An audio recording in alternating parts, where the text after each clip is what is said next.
Tonight, in 6 chilling true encounters from Texas graveyards, we step through the rusted gates of forgotten burial grounds scattered across the Lone Star State, where headstones lean toward secrets best left buried, and the ground itself seems to breathe after dark.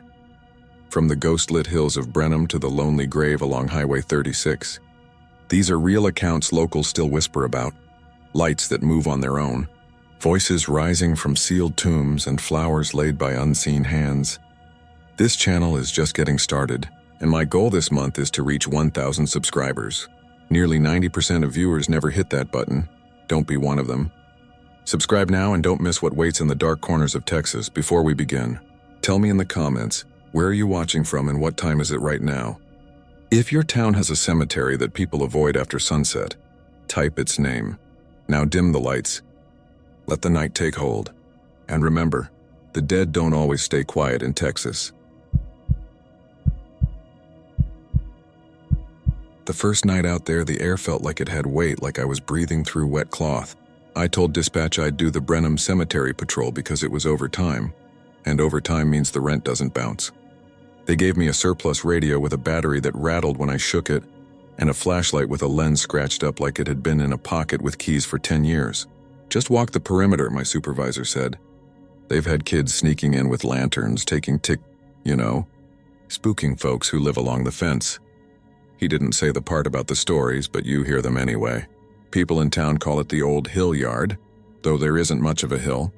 Just a swell of ground under oaks thick enough to knit the night together. I clocked in at 10:03. The road out was empty. Long stretches of 2-lane with ditches yawning open like dark mouths. There's a feed store out that way that always smells like cracked corn even after midnight, and an old battered billboard that used to advertise fireworks but now only clings to images of fountains and the word open with the P shot out. I'm not a jumpy guy. I've done retail security in worse places, strip mall parking lots where you learn every kind of argument 2 in the morning can grow. A cemetery is simple, slow. It's a place that minds its own business. On the first pass along the south fence, I caught cudweed against my boots and something skittered under a stone. Just a lizard, probably. Or a frog. The fence is rusted in elegant ways, the kind of iron that curls into little leaves and points that don't point anymore. Beyond it, the cemetery opens into paths 1 notch better than dirt, and rows of headstones that start with flat sandstone tablets and end with polished granite slabs the size of dining tables. A few family plots still have their border rails, waist-high iron, knots of ivy eating the bars. I walked slow.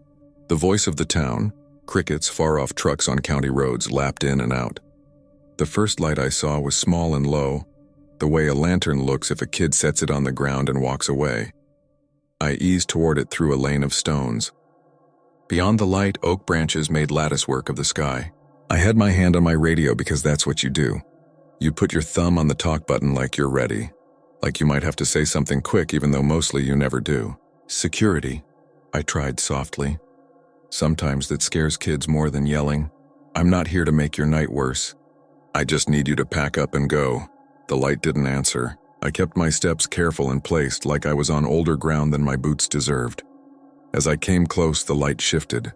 It didn't dim or flare. It just rolled to the right a little, like an eye might when you lean close. I told myself it was a battery lantern and the ground wasn't level and the handle had settled. I lifted my own light to find the shape of the lantern and there wasn't any. The light didn't have a source. It was a circle on the ground the color of sodium lamps, with a little bite of brightness at the edge like something wet reflecting. I stopped and then I stepped backward and the circle slid toward me an inch, like it had been waiting for that invitation. I retreated without making a show of it, pretending I had other business on the path. I walked a wide square, south fence, east gate, north plot, back to where I began. While I walked, I kept seeing those posters in the HR office about recognizing signs of fatigue, dehydration, hypoglycemia. There was a list of symptoms in bullet points. Feeling watched was not in the bullet points, but it should have been. I finished the loop and came back near where the light had been and saw 2 now. Paired like when you leave a car idling in a field and walk away, and from the field all you can see are the headlights suspended above the ground. They sat in the row between a white marble lamb and a stone that only said Mother. When I moved left, they answered left. When I shifted right, One of them slid behind a headstone and blinked out and then reappeared on the other side like it had winked. It should have been corny the way campfire stories are, but there was a deliberateness in the motion that pressed at some old part of my brain. The night felt smoothed over, as if someone had sanded it down and you could slip right off if you weren't careful. There's a small brick building near the west gate with a metal door and a logo for the grounds crew painted half off by weather. The gravekeeper, a man the sign called R. Ledger and everybody else called Mr. Ledger, kept irregular hours. I'd seen him around town once buying a cheaper coffee than any sane person would drink. I went there on my break that first night because my pulse needed a room with walls. Inside, a folding chair, a broom with half its bristles gone, a calendar with a photograph of a foggy cliff that could be anywhere but said November across the top. I waited out the minutes watching the second-hand tick, telling myself I'd do one more pass and then call it. The second pass I didn't look for lights and I saw them anyway. They were further in. 4 now, draped in a kind of formation around a low square structure I'd never noticed before. I told myself it was a family plot with a raised border. When I moved, they adjusted. Not quick, no menace in the speed, just a correction, like aligning to a frame. After a while, I realized my feet had found the same pattern too, answering their movement with mine. A dance, if you could call it that, without music. I don't put much stock in my own fear threshold, but I know when my mouth has gone dry enough that the tongue clings to my teeth. I keyed the radio to make a comforting burst of static and told dispatch I was doing a final sweep. On the way out, I saw the old caretaker's truck parked haphazard along the ditch. Front tires nosed into grass like it hadn't meant to stop there. I cranked my wheel and pulled over. Mr. Ledger was leaning on the rails by the gate, in a position that half said he was resting and half said he'd been waiting. He's one of those men whose age can be anywhere between 50 and 80 depending on the weather. His hat had a sweat line baked into it that matched the line across his forehead. Up close, his eyes were pale gray with a bit of yellow near the middle. "You don't have to chase them," he said before hello. "They come to the fence on their own if you give them a while." "Kids," I said. "I saw those lights."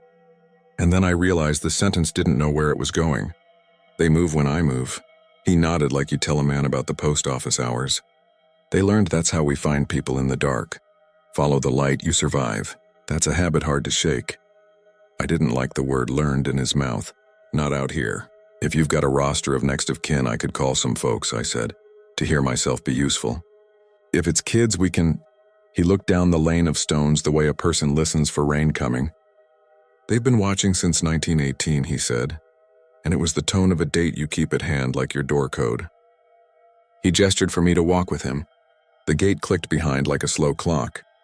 We didn't go far, just to the left where the ground sloped easily and the stones thinned.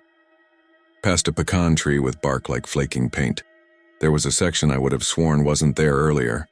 A rectangle of ground laid out cleaner than the rest, with glass rectangles set into the earth like skylights for someone's basement.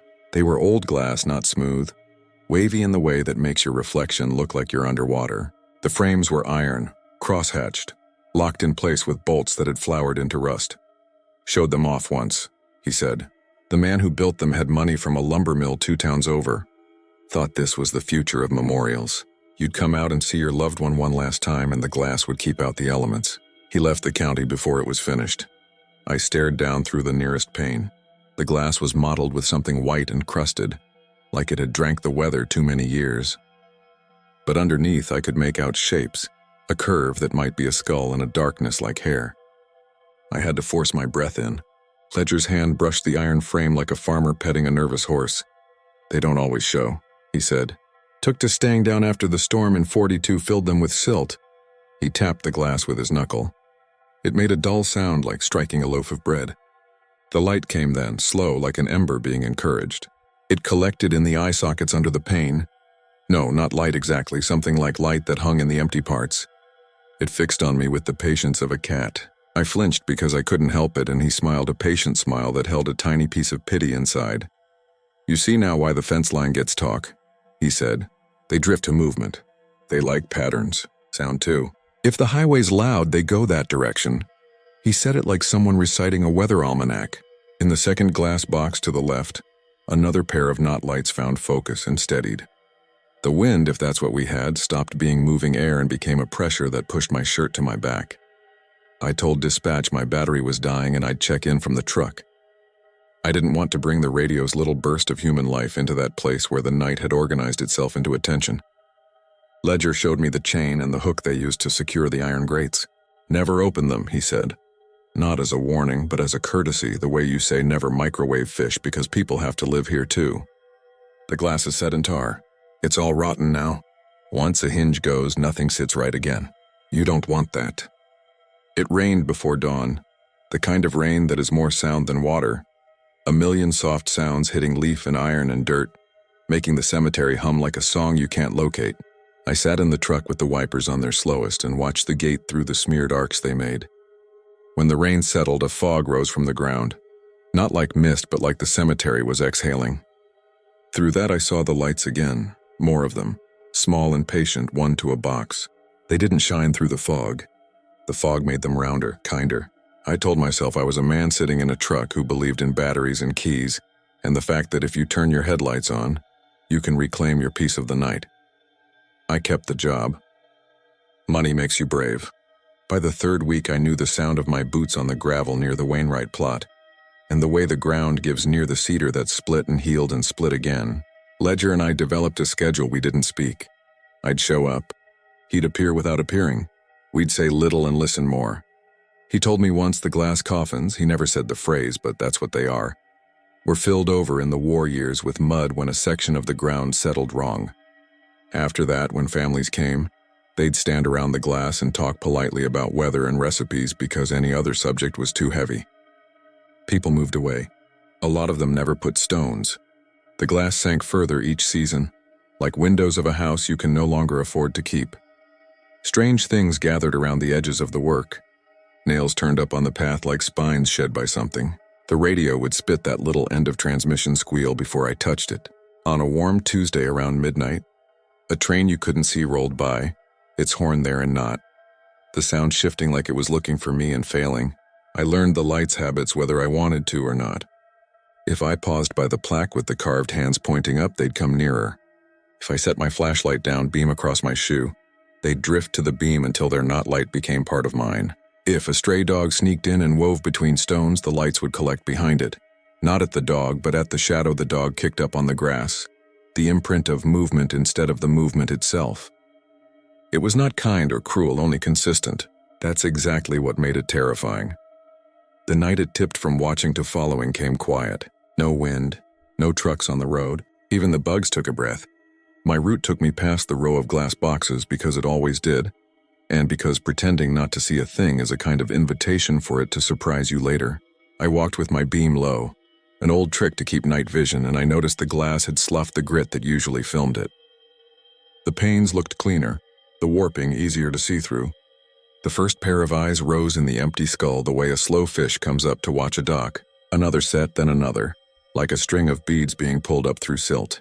They found me, paused, and then, this was new, they began to move. Not much, not in jerks or leaps.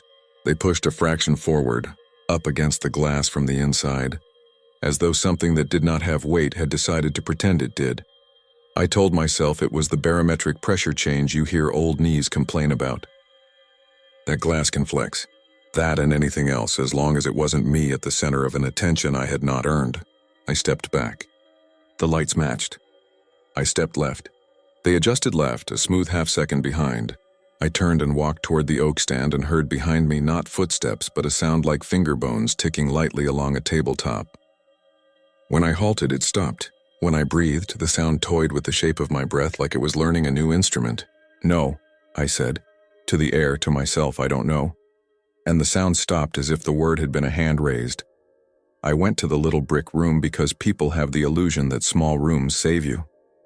Ledger was inside with a thermos that smelled medicinal, not like anything I'd willingly drink. He looked like he'd been expecting me. I explained less than I felt. He listened like people do when they're not deciding whether to believe you. They're deciding how to tell you they already knew. If you keep them at the edge, he said, they'll keep you at the edge. It's a kind of agreement. He took a breath and the old room took it with him. But we don't always get to choose what year we're living in. I don't know what that meant, not then. I know his hands, broad, ropey with veins, shook once when he unscrewed the lid of the thermos and held it for me to smell. It was bitter as creosote. "You'll want to go East Gate tonight," he said calmly, as if he were recommending a different aisle at a grocery. "Don't do the West." "Why?" "That's where the glass is given a little. When the weather is right, they try to take in more than the view. You have to be careful what you give them." I made it through the night by making myself small. I walked where the ground was noisier, so my steps had more company. If the lights came, I didn't challenge them, didn't play their drift left, drift right game. I held my flashlight near my chest and let its beam cut a narrow path out of the world. When my shift ended, the sky above the oaks turned the color of a bruise healing. The next day, my neighbor asked if I'd been leaving a light on all night. Her window looks toward my rental's tiny yard. Our two houses linked by a strand of plastic flags left over from a yard sale. "It's nothing," I said too quickly. "It's just work." People aren't built to hold certain kinds of truths without their lids rattling. She nodded, like people do when they want to be reassured and you don't provide it, and went back to thumping rugs against her stoop. I tried to quit 2 nights later. I left a voicemail for my supervisor that I put too much apology in. He texted back the numbers. "Need you till Friday, then we'll fill. Money has shapes like ladders and holes, and mine was a hole." I went back out. This is the part I can tell and not be believed. You can say I was tired, that the heat had made the night lean and strange.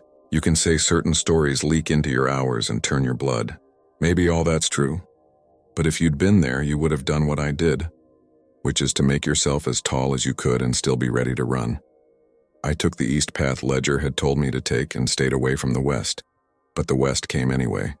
The sound of tapping along iron hopped the rows like a small and clever animal. I walked and the tapping walked.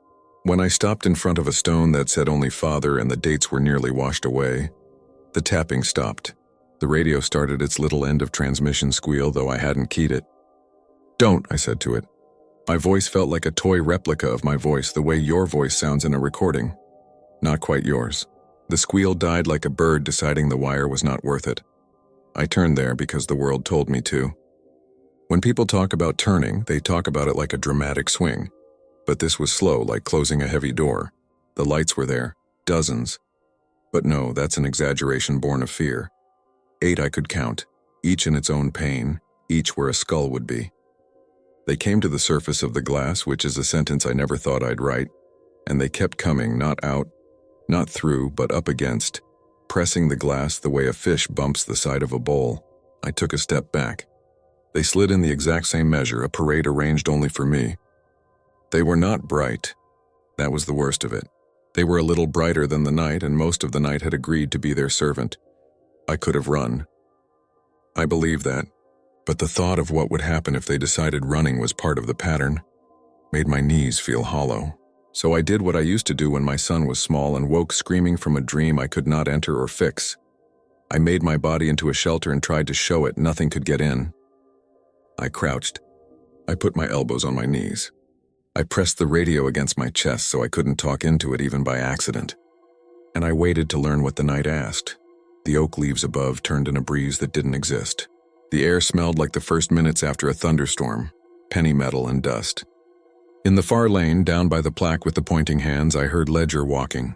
Not hurried, not slow, and then he stopped. He didn't say my name. He didn't have to. The lights shifted 1 degree like a flock deciding to land. He stood in my peripheral, hat low, the set of his shoulders saying he would stand like that until morning if required. "Sometimes," he said, voice enough to carry, "they only want to be the last thing you see." "I don't want that," I said. My legs shook and the shaking taught the rest of me. "I don't want that." He nodded. The motion of his throat was more visible than the nod. "Then don't be," he said. He lifted his flashlight and drew a circle on the ground at his feet. A simple human circle of light. The knot lights flicked, like birds flinching from a thrown stone. He enlarged the circle. He stepped back. The lights came forward a little, answering. He reduced the circle again. They receded. "Agreement," he said, that same weather voice. "You stay in your circle. They stay in theirs." I stood up into the tightness of my knees. I stepped sideways into his light. The knot light stalled and then steadied, each fixing back to its pain like someone had called roll. My heart had been pounding so loud that the silence under it came like pain. We walked that way, him drawing a circle around us, me allowing it to be the rule, and the night answering with the obedience of a time-hardened habit. At the gate, he let the light thin enough that the night could press close again, and then he closed it in, tight, a metal ring. He hooked the chain and we stood with our backs to the road like men who had decided this was a normal thing men could do. Stand outside a fence and talk about nothing. 1918? I asked finally because it had been on a slow boil in me. Town had a fever, he said. Doctor said to keep to yourselves, so folks did. Somebody thought the glass would keep the seeing in and the sickness out. It doesn't and it didn't. People have ideas. The ground has other ideas. The next week they switched me to a warehouse job in town. I didn't ask for it and I didn't argue. My supervisor said something about staffing and coverage, the sentences of administration. Ledger didn't come by to say goodbye. That would have implied something had ended. I still drive out there. It isn't compulsion. It's a route I take when the afternoon makes my apartment small. I park on the shoulder by the feed store and look down at the turnoff and tell myself, I will not go to the gate. Usually I keep that promise. Sometimes I break it. When I do, everything is a little different, but nothing has changed. The iron curls are rustier. The oak leaves are shinier. Someone has left fake flowers that will outlast the stones. The air remembers you. I stand with my hands through the fence, palms scraped by the old welding, and I wait until my eyes adjust, and then I wait longer. There were teenagers one night. A thin boy with a hoodie up and a girl who laughed with her hand over her mouth. They had a lantern, the kind that runs off little green canisters. They set it down near the glass and did that courage routine where you dare one another and pretend the dare is a joke. I should have told them to leave. I could have stepped out of my parking spot like an adult and bellowed. I didn't. The boy crouched and tapped the glass. Hear that, he said. It's hollow. He laughed to make the hollow not mean anything. The lights came, small and unavoidable. They found the grinning boy first because he was closest because he had knocked. The girl lowered her hand from her mouth and held his shoulder. The boy's face changed. You never realize how many ways a face can be until it changes right in front of you, into something that understands a new piece of the world. He stood and his eyes moved exactly the way I had once seen them move, left, right, correcting for my steps. He set his lantern down and it made a tight circle, and inside that circle he remained safe for exactly as long as he kept it. I drove away before they broke the circle or kept it. There's more than one way to be a coward.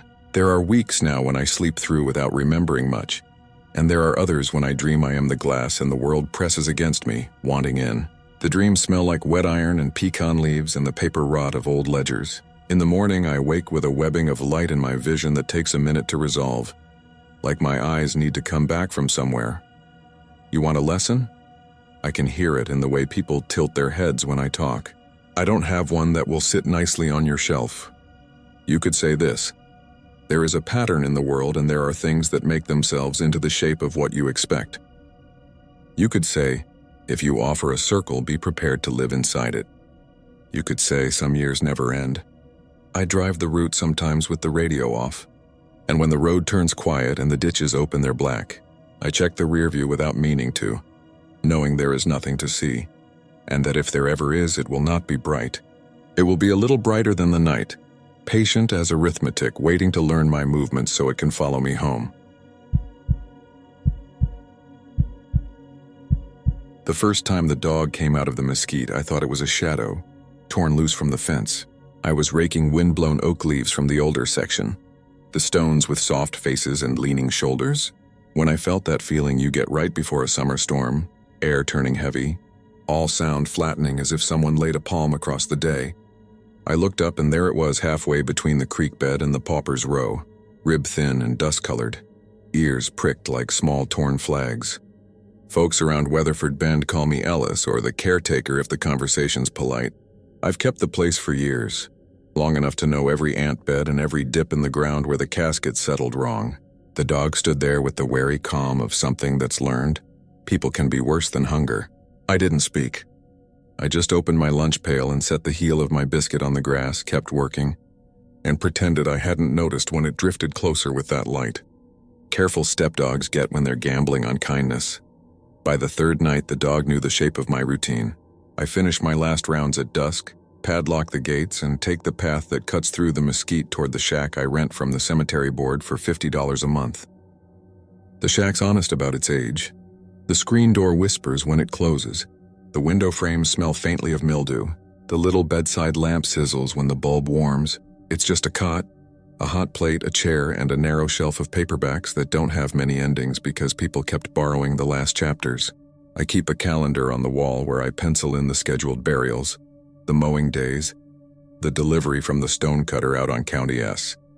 I mark hurricanes that fizzled into gray and anniversaries that belong to no one now. I eat corned beef from a tin or scrambled eggs if the power holds. That dog, dark as a wet log, tail a quiet metronome, started meeting me at the bend in the path where the mesquite thins and the ground holds the day's heat a little longer. It would keep a respectful 2 paces behind like it was walking me home. I never named it. Naming is a kind of promise, and I've learned promises have a way of coming due all at once. But it figured out I wasn't the kind of man who'd shout or swing a shovel if it put a paw on the threshold. One night I left a saucer with a smear of beans and bacon grease out on the step and sat inside. Door propped, radio breathy with a station that never came in clean. And we ate together in the way strangers sometimes do on long bus trips. Heads bowed, pretending we don't notice the company we've kept. From inside, with the lights low, I could see the glow of the cemetery shifting as mist pooled between the stones.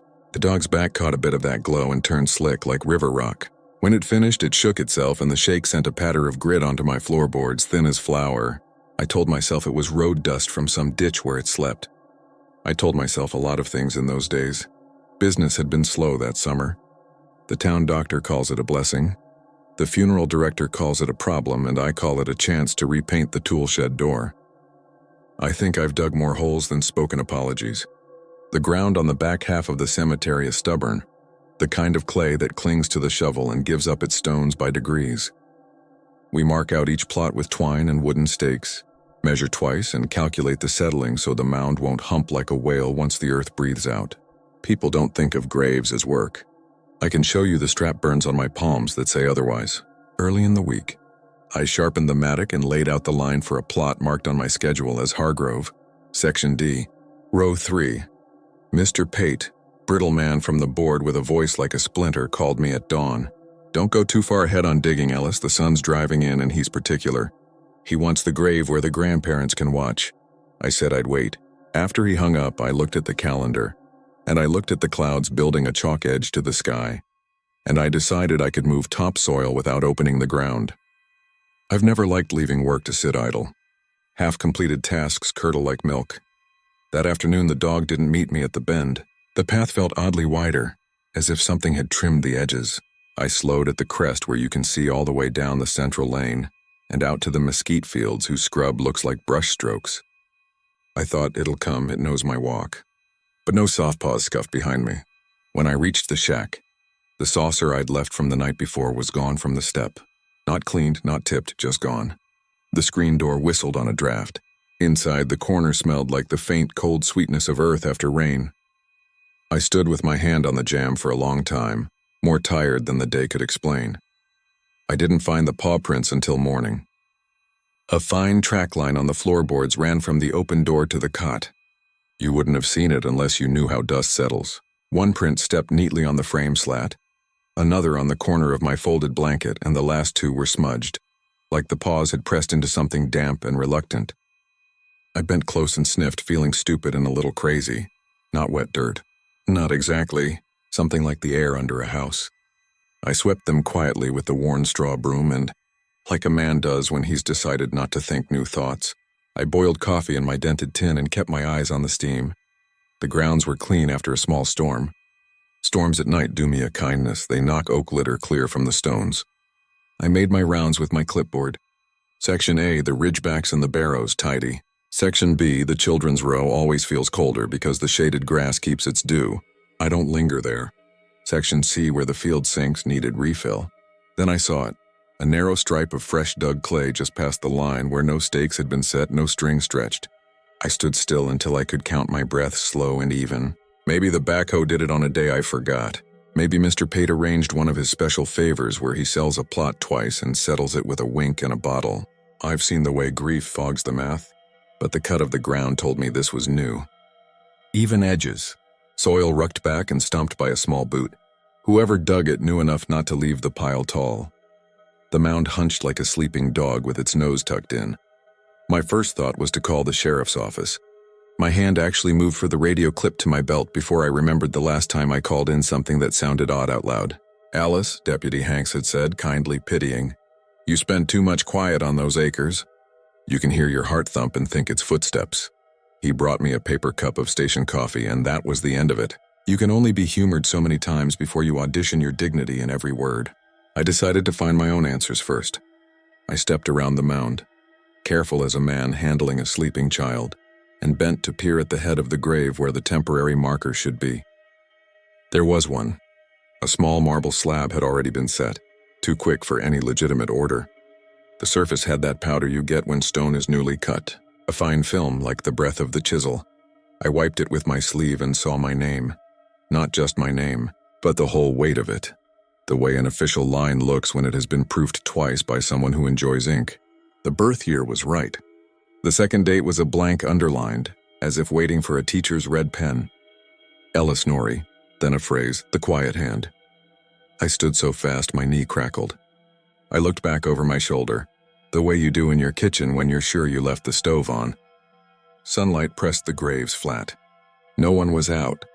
The part of my mind that keeps books opened its ledger and flipped. I went to the office to check the records. The office is a cinder block cube with a fan that makes a dipping moan every third rotation. I opened the green ledger marked Burials AM and traced columns with my fingertip the way I do when dates blur. Nothing.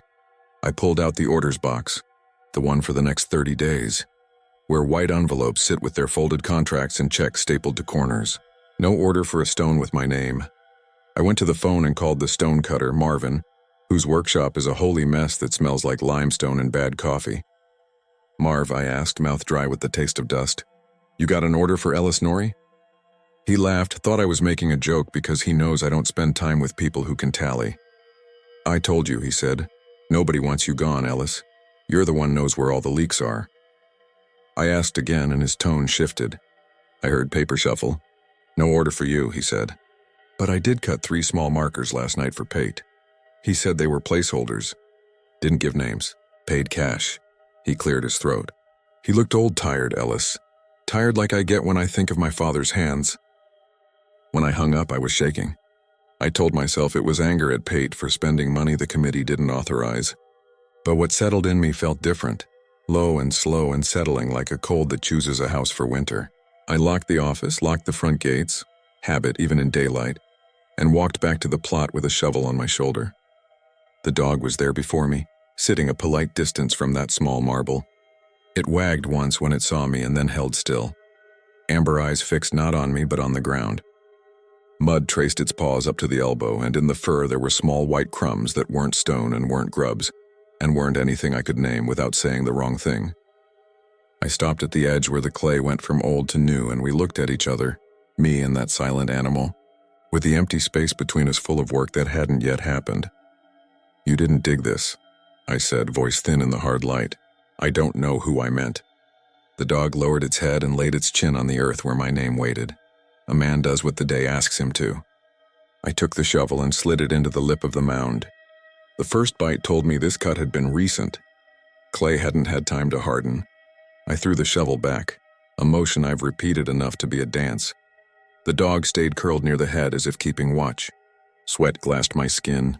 I worked until the edges of my sight shortened. A spade length and then another.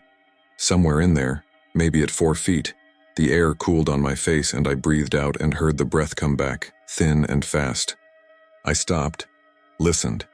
It's hard to explain this part without sounding like the kind of man who sees faces in knots. The sound wasn't water, and it wasn't roots, and it wasn't any of the tiny sounds that dirt makes when it settles.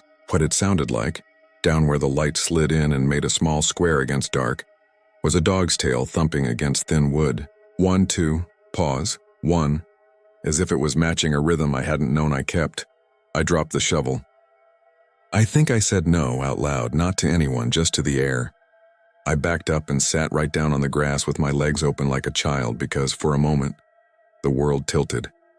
And if I'd tried to stand, I would have stepped into something I couldn't step back from. The dog lifted its head and watched me with the look animals have when a person does something out of order. After a while, I filled the hole in. If you've never refilled a grave you've opened by mistake, you may not know how shame has weight. It does.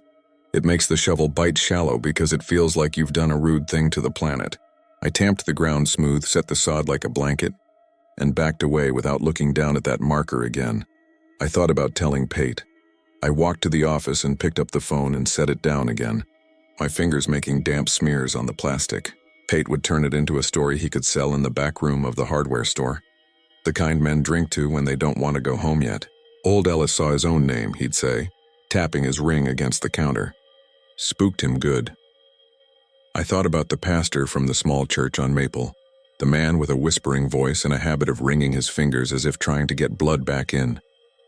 He would come out and put a hand on the stone and say a few words he felt and meant. But then he'd look at me the same way Hanks had and wonder if my mind had slipped in the quiet. A man protects his dignity the way a turtle protects its neck. I chose silence and work. I went to Section E and trimmed the grass around the Bennetts so their daughter wouldn't find it shaggy on Sunday. I cleared a branch from the access road. I ran the hose until the cistern groaned and told me it had had enough. The day slid over the cemetery like a sheet pulled smooth, and evening brought a small wind that smelled like distant water. The dog came right on dark, stepping out of the mesquite as if it had been listening for the exact moment the air changed. I put the saucer on the step with a scoop of rice and a trickle of drippings, and sat in the doorway to keep the moths from flinging themselves at my lamp. It ate without hurry. When it finished, it pushed the saucer gently with its nose toward the jam, a tiny courtesy I felt too deeply. I wanted to ask it what it knew. If it had words, I think it would have used them. Instead, it turned and walked past me into the shack with the quiet confidence of something that has been there before. Its paws left a fine lace of prints across the boards, prints I knew I'd find in the morning and pretend meant less than they did. When I woke at 2, it was because the shack had gone too quiet. The radio hum had nodded into silence, and the fan had stopped on that moan it makes before another spin. And in the gap I heard breathing that wasn't mine and wasn't the dog's. It was the soft, patient in and out of earth settling around something new. The kind of sound you learn to distinguish if you've spent nights smoking on the back steps of the office, waiting for a widower who couldn't bring himself to leave yet. I lay with my hands on my chest and stared at the dark and tried to make it another noise. Wind under the door, maybe, or a neighbor's air conditioner across the fields. But it kept to its gentle rhythm, which didn't sync to my pulse, which was worse. The dog was at the foot of the cot. I could feel its weight on the boards. When I sat up, we looked at each other the way men on opposite sides of a creek do when it's too deep to cross without a choice. In the morning, the paw prints led to my boots. That was new. 4 small marks at the toe as if it had touched them and made up its mind. I stepped into them and felt a small grit between my heel and the leather, the kind that doesn't come from the road. I shook my boots and a pale powder drifted onto the floor. When it hit, the grains didn't bounce. They settled like a flock of small decisions. I swept them into the dustpan and threw them into the trash and put the trash outside and then brought it back in, because I felt ridiculous. Around noon, Pate's blue pickup rattled down the lane and stopped at the office. He walked toward me with his clipboard held high like a shield. I met him at the path so he'd have no reason to wander. "We got a rush," he said without greeting. "Double funeral Saturday. Killed in a wreck out on County S. I need you to prepare a plot in Section D, Row 3, where the grandparents are. The son's particular." He looked past my shoulder at the field. "If you've pre-dug it, good. If not, start now." My mouth did something of its own accord. "You already set a stone," I said. He blinked, and his face pinched in the way men's faces do when their arithmetic gets an extra digit. "We didn't set anything," he said. "We got temp markers in the shed. You losing it?" He squinted at me as if I were far away. "You look thin, Ellis. You sleeping?" I told him I was fine, and he made a note I couldn't see and drove away with the sound of something loose under his truck bed clanging on bumps. When he turned the corner and was gone, I walked to Section D because there are moments a man knows he will behave like a fool if he doesn't look. The stone was still there, the small neat slab with my name and the blank patient line. Now there was a glazed look to the letters the way inscriptions get after they've been rubbed by a hand. I set my palm against it to see if someone had warmed it and pulled back at the touch of cold. A cold that seemed to draw up into my wrist like a thread. The dog was behind me, quiet as a thought you'd rather not remember. Its tail thumped once against my calf and then stilled, and I could feel in that touch something like wait, and something like we're on time. I won't tell you I made good decisions after that. I worked as if I could outrun an appointment. I dug the Hargrove grave and lined it and kept my shoulders tight as if someone would press them if I eased. I mended a bit of fence where teenagers slip through, though no one slips through when there's nothing to dare. I mowed the strip by the road twice. Somewhere in there, maybe toward evening, a mist came down without a cloud to blame. It slid low across the stones and made the inscriptions go blind for a while. The dog's back turned dark and sleek, and it stayed near me without crowding, the way a nurse stays near the bed of someone they suspect will not take their medicine. I felt dizzy a few times, a dizzy that had less to do with heat than with numbers not adding up. I drank from the hose and tasted metal and kept going. The mist curled around my ankles. The graves watched. When the sun went, it did so fast in that way certain days choose.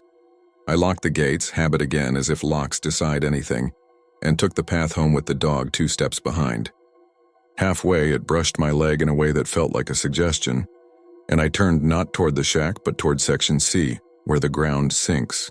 I didn't plan it. My feet made a choice I heard about only after it was done. The dog glided ahead into the fog and sat where the path forks, and when I reached it, it stood and took 3 unhurried steps toward the place with the small stone. The fog swallowed the world at waist height. I could see the tops of markers like the backs of fish. I could smell that sweet cold underhouse smell again. The dog's tail wagged once, and in that wag there was no demand. Only patience. That was the worst of it. There are things in the world that won't chase you. They don't have to. At the grave, I stood and put my hand on the stone because the day had made me. It was colder now, not sharp cold, but cellar cold, and under my palm the carved letters felt steady as rails. I thought about the men I'd put in the ground and the women who'd pressed their cheeks to their palms and let sounds out that were nearly words. I thought of my father, who used to spit into his hands before lifting anything heavy, as if he could give his grip some luck. I said, "All right then," not sure who I said it to. The dog circled once and lay down with its nose where my name began. It closed its eyes like somebody who knows the next part of the story by heart. That night back at the shack, I couldn't get warm. The lamp sizzled. The fan turned and forgot and turned. I made tea from a stale bag and burned my tongue on it, and was grateful to feel anything sharp. I lay on the cot with my boots on, a terrible habit, and stared at the calendar as if a square of paper could tell me which day this had become. Rain came in ragged beads and stopped the way an old man remembers a joke. At some time that felt like just before sleep. The dog came to the threshold and stood. I didn't see it so much as know the shape of its shadow. It didn't come in. It wagged its tail and watched, and I watched back until my eyes slid shut. I dreamt of walking behind someone with my gait. The fog held the world waist deep, and the stones hummed the way transformers hum when you pass under them at night on a road you've driven too many times. In the dream, there were paw prints on the grass, and I was careful to place my feet between them, as if getting the spacing wrong would wake someone unkind. Then the dream went thin, as dreams do when morning pulls, and I woke to the sound of the screen door whining on a breeze that wasn't there. The room smelled like earth after rain. The dog had left prints to the boot rack again, and this time there was a small stripe of damp on the toe of the right boot, a mark shaped not by water, but by pressure from the inside. I touched it with my finger and came away with the faintest trace of clay I could have left. People always say that when they hear a story like this. They say, "I would have packed up and moved to a city where the only sounds at night are bad music and traffic." But a life is a collection of keys. Mine fit the locks on those gates. If I had gone, I would have carried the shape of that stone with me the way a child carries a secret in his cheeks. So I made coffee, and set the saucer on the step and took my tools and walked into the fog with the weight of the shovel like a hand across my shoulders. The dog patted at heel, a small mercy. At the Hargrove plot, I checked the depth, and at the Bennett stones, I trimmed the edges I'd trimmed yesterday, because sometimes you can only do work that proves you exist. Near noon, a car coasted up quiet and stopped by the gate. A woman climbed out, thin as an old reed, hair in a scarf the color of cardinals. She waved, tentative, a person not used to asking for help. "I'm sorry," she said. "My brother's buried up here. I come when my hands won't stop." That phrase made me want to find something to hand her that needed holding. I pointed her toward Section B, and she smiled in relief, and then she paused and looked past me at the fog as if she could see the shape of it. "You ever notice," she said, How sometimes the air feels busy, like you've walked into a room where a conversation stopped just before you came in. I said yes and wished I had a better word. She left a sandwich and a paper towel on my wheelbarrow as thanks. The dog didn't eat it. I did later when I realized my hands had started to shake. The days found a rhythm after that, if you can call it that. Each morning, paw prints from door to cot to boots. Each evening, the dog at the bend, 2 steps behind or 2 steps ahead, depending on whether it was a day for company. Each afternoon, some small detail out of place. A fresh bouquet in a vase for a stone whose family had moved away. A rake leaning against a tree I never leaned a rake on. A tiny marble chip at the base of a marker that wasn't chipped. I made a list because lists are how you remind yourself that patterns are not magic, but the list made a pattern of its own. I tore it up and took the scraps home and threw them in the trash and carried the bag outside and brought it back in because I felt ridiculous again. 2 nights before the double funeral, the fog came early and stayed, and the dog didn't touch its food. It sat across from me on the step and watched with a kindness that hurt. I felt that feeling from the first day again, the flatness just before a storm. I stood without deciding to and turned toward the path. The dog rose and fell in beside me, and together we walked past the office, past the trimmed hedges, past the section where the infants lie with their lamb-carved stones, and turned toward Section D. The fog carried the smell of damp granite and old flowers. The dog's breathing was as steady as the metronome my mother used to keep time when she taught herself hymns. At the grave with my name, the marble's face held a faint sheen, as if lit from below by the kind of light electricians use in crawl spaces. The dog's tail wagged twice, then stilled. I put my hand on the stone, and there was no shock this time, no thread of cold winding up my arm. There was only the steady pressure of something that had been made to fit a place. My name felt like a tool laid on a bench. I looked at the blank line that waited, and I thought about ink. I thought about how as a boy I used to dip a stick into the creek and draw lines in the mud to see how long they would last. I thought about my father's hands and the way he would say all right before lifting anything heavy. Not to the thing, but to the world that held it. The fog pushed and paused as if breathing. The dog lay down with its chin on the edge of the slab, watching the space where the date would go as if something might right itself. "You want me to lie down?" I asked, the way a man jokes with himself when he is not good at prayer. The dog didn't move. A moth flung itself against the side of my head and then tore away, startled by its own mistake. I saw in the fog's shifting faint marks around the stone where paws had stood and stood again over days, patient as rain. I didn't lie down. I am not a poem. I am a man with a back that aches and a ledger to fill. I went back to the shack and I slept poorly and woke often, and in each waking there was the soft breathing of earth not far away. I made coffee and threw it out and made more. I dressed for the funeral before noon. The double service drew a small crowd with faces like knotted wood. People cried in the orderly way that happens when tragedy is shared and therefore made lighter by division. I kept the pump running so the sexton from the other town could wash his hands. I set the green tent straight when the wind tugged. I stood back from the family and let grief do its math. The dog did not come to the service. It waited out by the mesquite and watched. After, the cars drove off with the slow determination of people who will have to explain things to kitchens. The cemetery took a deep breath, the way a stage does when the actors leave. I rolled the artificial grass away and smoothed the mound and collected cigarette butts from the edges of sorrow. The light was already bending toward evening. I put tools away in their hooks and let the office fan moan and forget. I locked the gates, though one of them always sticks and needs a hip bump. On the path home, the dog walked beside me, not behind. Its fur brushed my leg and sparks of static jumped in the damp air. We stopped at the fork, and it looked at me and then at the direction that wasn't home. "Not tonight," I said. "I'm tired." It wagged once and waited. "Tomorrow," I said. "If it has to be." Its ears flicked as if at a far sound I could not hear. We stood there, a man and a dog in the soft fog, and then we turned toward the shack and walked. Inside, I lit the lamp and watched the flies make their slow circles. I took my boots off and set them by the cot and walked bare-toed to the sink. The water ran rust-brown for a second and then went clear. I cupped my hands and drank. When I turned back, the dog was in the doorway, not crossing the threshold, polite as ever. We looked at each other a long time. It lowered itself to the floor, 4 legs straight, tail on one side, and laid its chin on its paws. I sat on the cot and let the weight of the day sit on my shoulders like a coat someone else had decided looked good on me. I closed my eyes, and in the floating color behind my lids, I saw the shape of my name on marble, and the blank line like a road that ends twice. I don't know when I fell asleep. I know I woke because the room had that silver of pre-dawn, and the world was hushed in a way that is not absence but attention. On the floor between the door and the cot, fresh paw prints, 4 precisely spaced, led to the bed and stopped. The prints were wet but not with water. They held the faintest gray sheen of clay at the edge of a grave. I sat up, heart steady, oddly. The dog was outside the door.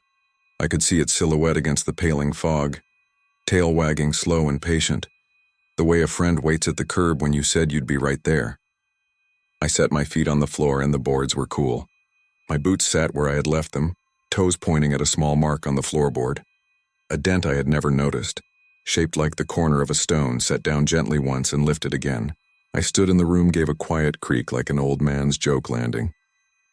I went to the door, hand on the screen. The dog's eyes reflected the smallest light, not bright, just there. Behind it, beyond the mesquite, the cemetery waited with the stillness of a held breath. In that moment, before the light came on clean, I understood the shape of the dog's service, the way it ushered not with forcing but with presence, a soft metronome that made a man keep his time. It wagged once more, and in that wag I heard, "Ready when you are." I lifted the latch. The screen whispered. The fog smelled like rain where no rain falls. I stepped out, barefoot, and the planks were damp with the night's opinion.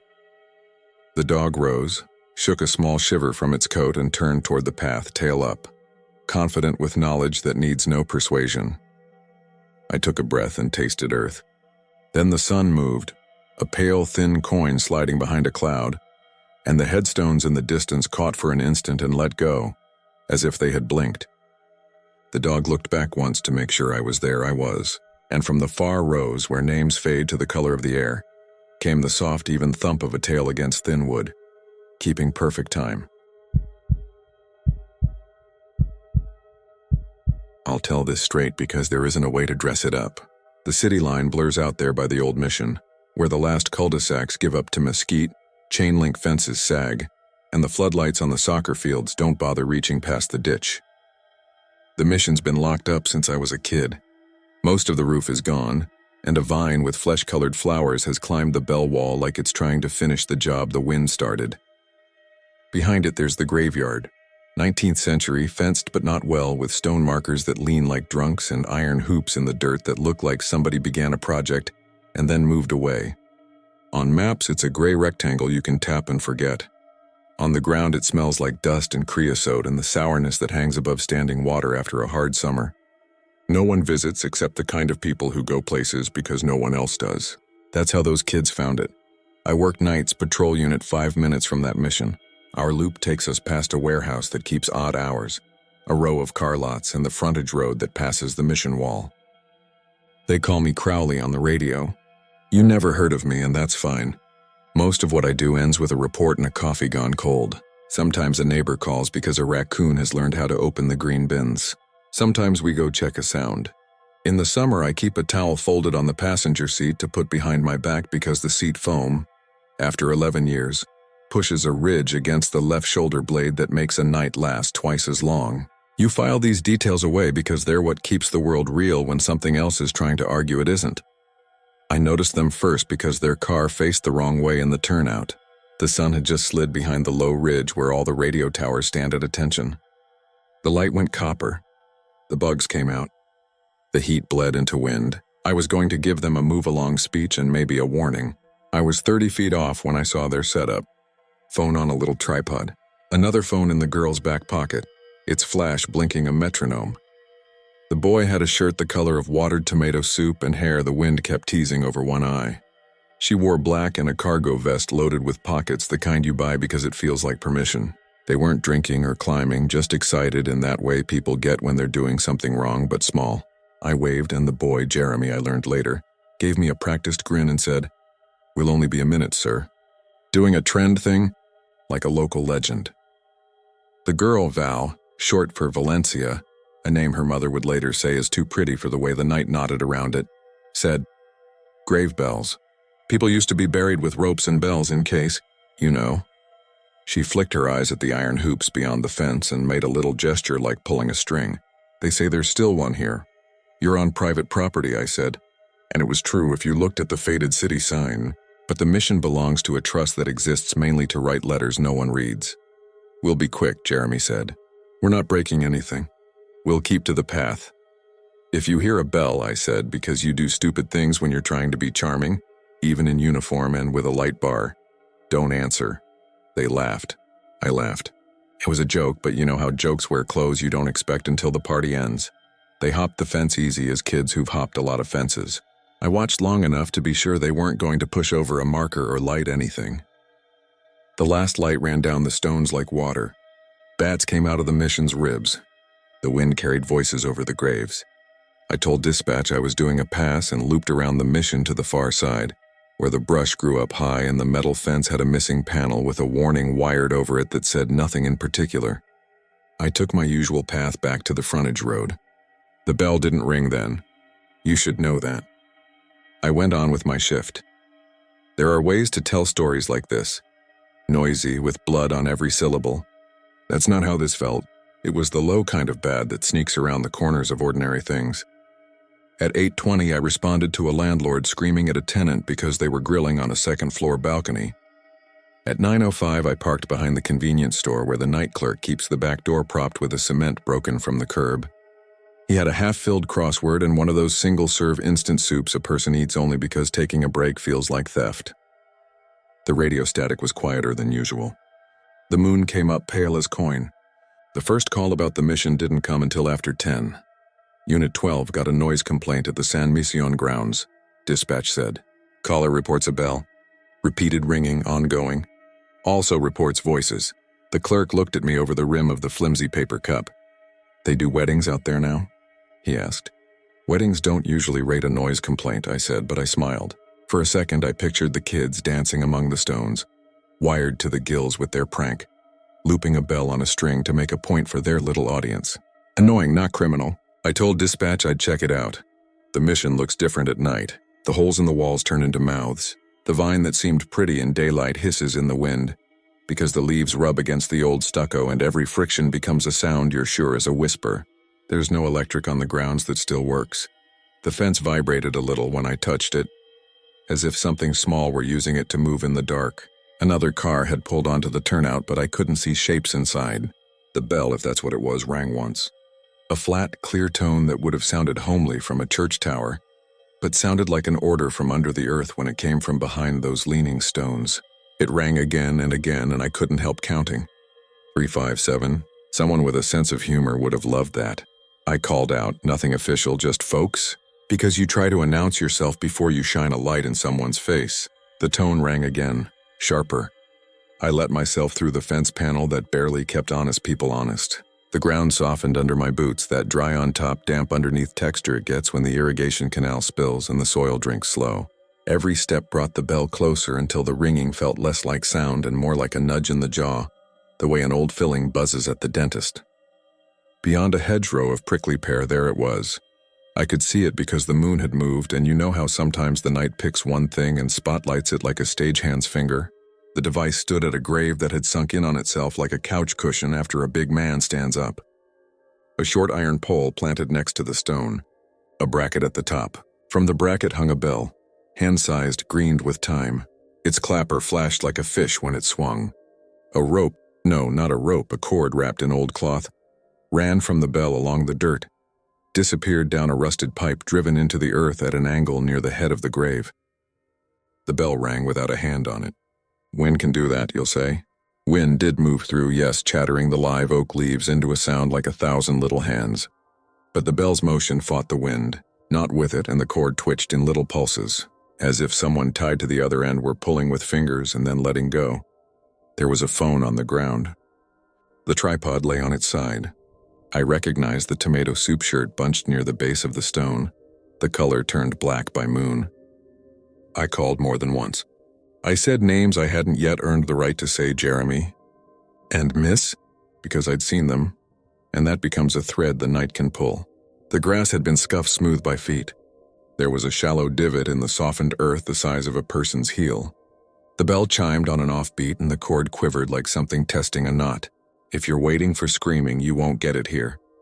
What I remember is the absence of voices, and the smell, not rot. A cold metallic smell like old coins in a damp hand. I called it in. I'm not a hero. I'm a person who knows where my job ends and other people's begin. Lights came. A second unit. Then the sergeant, who has a way of keeping his hands in his pockets when he's thinking, thumbs moving a slow prayer. We stood with our patrol beams crisscrossing the graveyard, making the leaning stones throw long, thin shadows that seemed to reach for the living, like the last shadows of a winter day. The bell kept up that drunk heartbeat of a rhythm, and there was no way to ignore it. The sergeant squinted at the device. "You ever see one of these?" he asked. "Only in stories," I said. "They used them," the second unit, Gomez said, "back when people were scared of being buried before they were all the way. You know, sometimes they tied a string to a hand. Someone would sit watch in the church, listen." "Who sat watch here?" the sergeant asked, but it wasn't a question, not really. It was the kind of thing you say to push back against the feeling you're a guest and the host is rude. "We found the girl beyond the hedgerow, 20 yards off, under a tangle of horse crippler vines that had latched onto the ground itself. She lay on her side, holding one ankle with both hands. When the light found her face, she put up the other hand against it like a flower closing. Her breathing came fast, clipped. A prairie cut on her shin had dried to a rusty paint. She had dirt on her lip, and her hair was full of burrs, and she said before anyone asked, 'I didn't do anything. He told me to run.'" The medic checked her quickly and told us what we already knew. We could bring her to the curb and sit her down and wrap her ankle, but the thing to do next had nothing to do with their kit. The sergeant crouched, one hand finally out of his pocket, splayed fingers on his thigh like he was balancing a tray. "Where is he?" he asked. Val closed her eyes. When she opened them again, there was a smear of moon in each. "I don't know," she said. "It rang and he said it was probably wind." We were making jokes like, "If it rings again, we'll get famous. If it rings 3 times, we'll sell shirts." He pulled the string. It fluttered. It wasn't tied right, it was just looped, like someone didn't want to commit. The bell made a sound like a bicycle going over a grate. Then it rang on its own. I thought he was doing it with the string in his shoe or something. I said, "Stop, you're ruining it, because if people think you faked it, they won't watch." He laughed. Then it rang again and the ground next to him and moved, like something under a tarp that fills with air. He said, "Okay, that's enough," and took a step back and his heels sank. He jerked his foot up, but the dirt grabbed it, and he said my name twice, very polite, like you'd say it in a store when you need help reaching something. He didn't scream, not then. He went down a little to his shin, and I got his hand and felt it slip because my hands had lotion on them from earlier, and I hated myself for that. For being the kind of person who... I had him, I did. He said, "It's okay, it's a sinkhole, go get someone." And I said, "I won't leave you," and he said, "Go get someone, I'm serious, go now." So I did, I took 2 steps, and then he screamed. That's when I fell. I thought I heard someone knocking, not him. Below him. She folded over on herself and brought her hands to her ears like she could stop a memory from getting louder. The bell rang once for her, and she flinched so hard the medic put a palm on her shoulder, a steady human weight, and kept it there. We searched until the ground felt like a trick mirror. The soil near that grave was disturbed, but not in any way that made sense for what the girl had said. No sudden pit. No collapse. Just a spongy give and a feeling when you stood on it that wasn't quite physical. More like your nerves deciding on their own opinion about a place. We called in the backhoe. The man who drove it was a contractor with a permanent squint and an apple core lodged in the cup holder of his machine. He swung the bucket in slow arcs to scoop away layers as if noise might offend someone. You hate to disturb a grave, and there are rules, but there is also a person. The bucket brought up clay, then darker clay, then clay with bits of shell, then a kind of wet that made the air colder, and then it brought up nothing the way a fork brings up steam. There was no coffin wood under that bell. No coffin at all, not there. The pipe angled down into a pocket of earth the color of old smoke, and then into something that wasn't dirt or rock but more like packed silt. When we cleared around it enough to see, the pipe did not end. It continued, farther than made sense. The contractor sat back in his seat, engine idling, and blew out a breath that steamed the glass. Nobody said the words, but we were thinking them. How far does it go? Where does it go? We stopped when the ground began to slump in a circle around us, very slight, like a bowl deciding to be a bowl again. The sergeant made the call to step back and wait for morning equipment. More hands, someone from the state who could tell us what we were risking by opening a tunnel to an unknown place. The bell had slowed as we dug, then stopped altogether. The silence made everything else louder. A nightbird. The rasp of the contractor's glove against lever.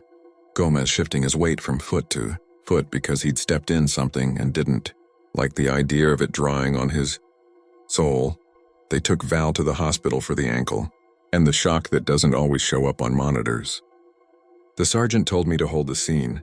I wasn't thrilled about being alone out there with the leaning stones and the pipe that went down forever. But I'm a person whose life is full of silly likes and dislikes. The night does not care. I settled near the gate where I could see the turnout and the row of stones framed by the broken mission wall. I kept the dome light off. The radio spit static. The moon climbed. When you're tired, your mind plays old recordings of your own life.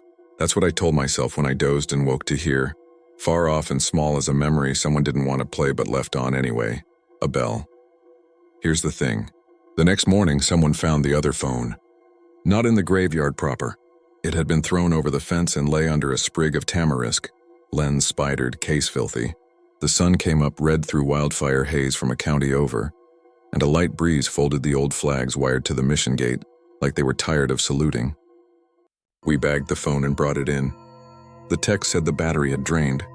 They put it on a charger in the evidence room with the lights off to make the indicator easier to see. At 10:30, it had enough blood to be woken.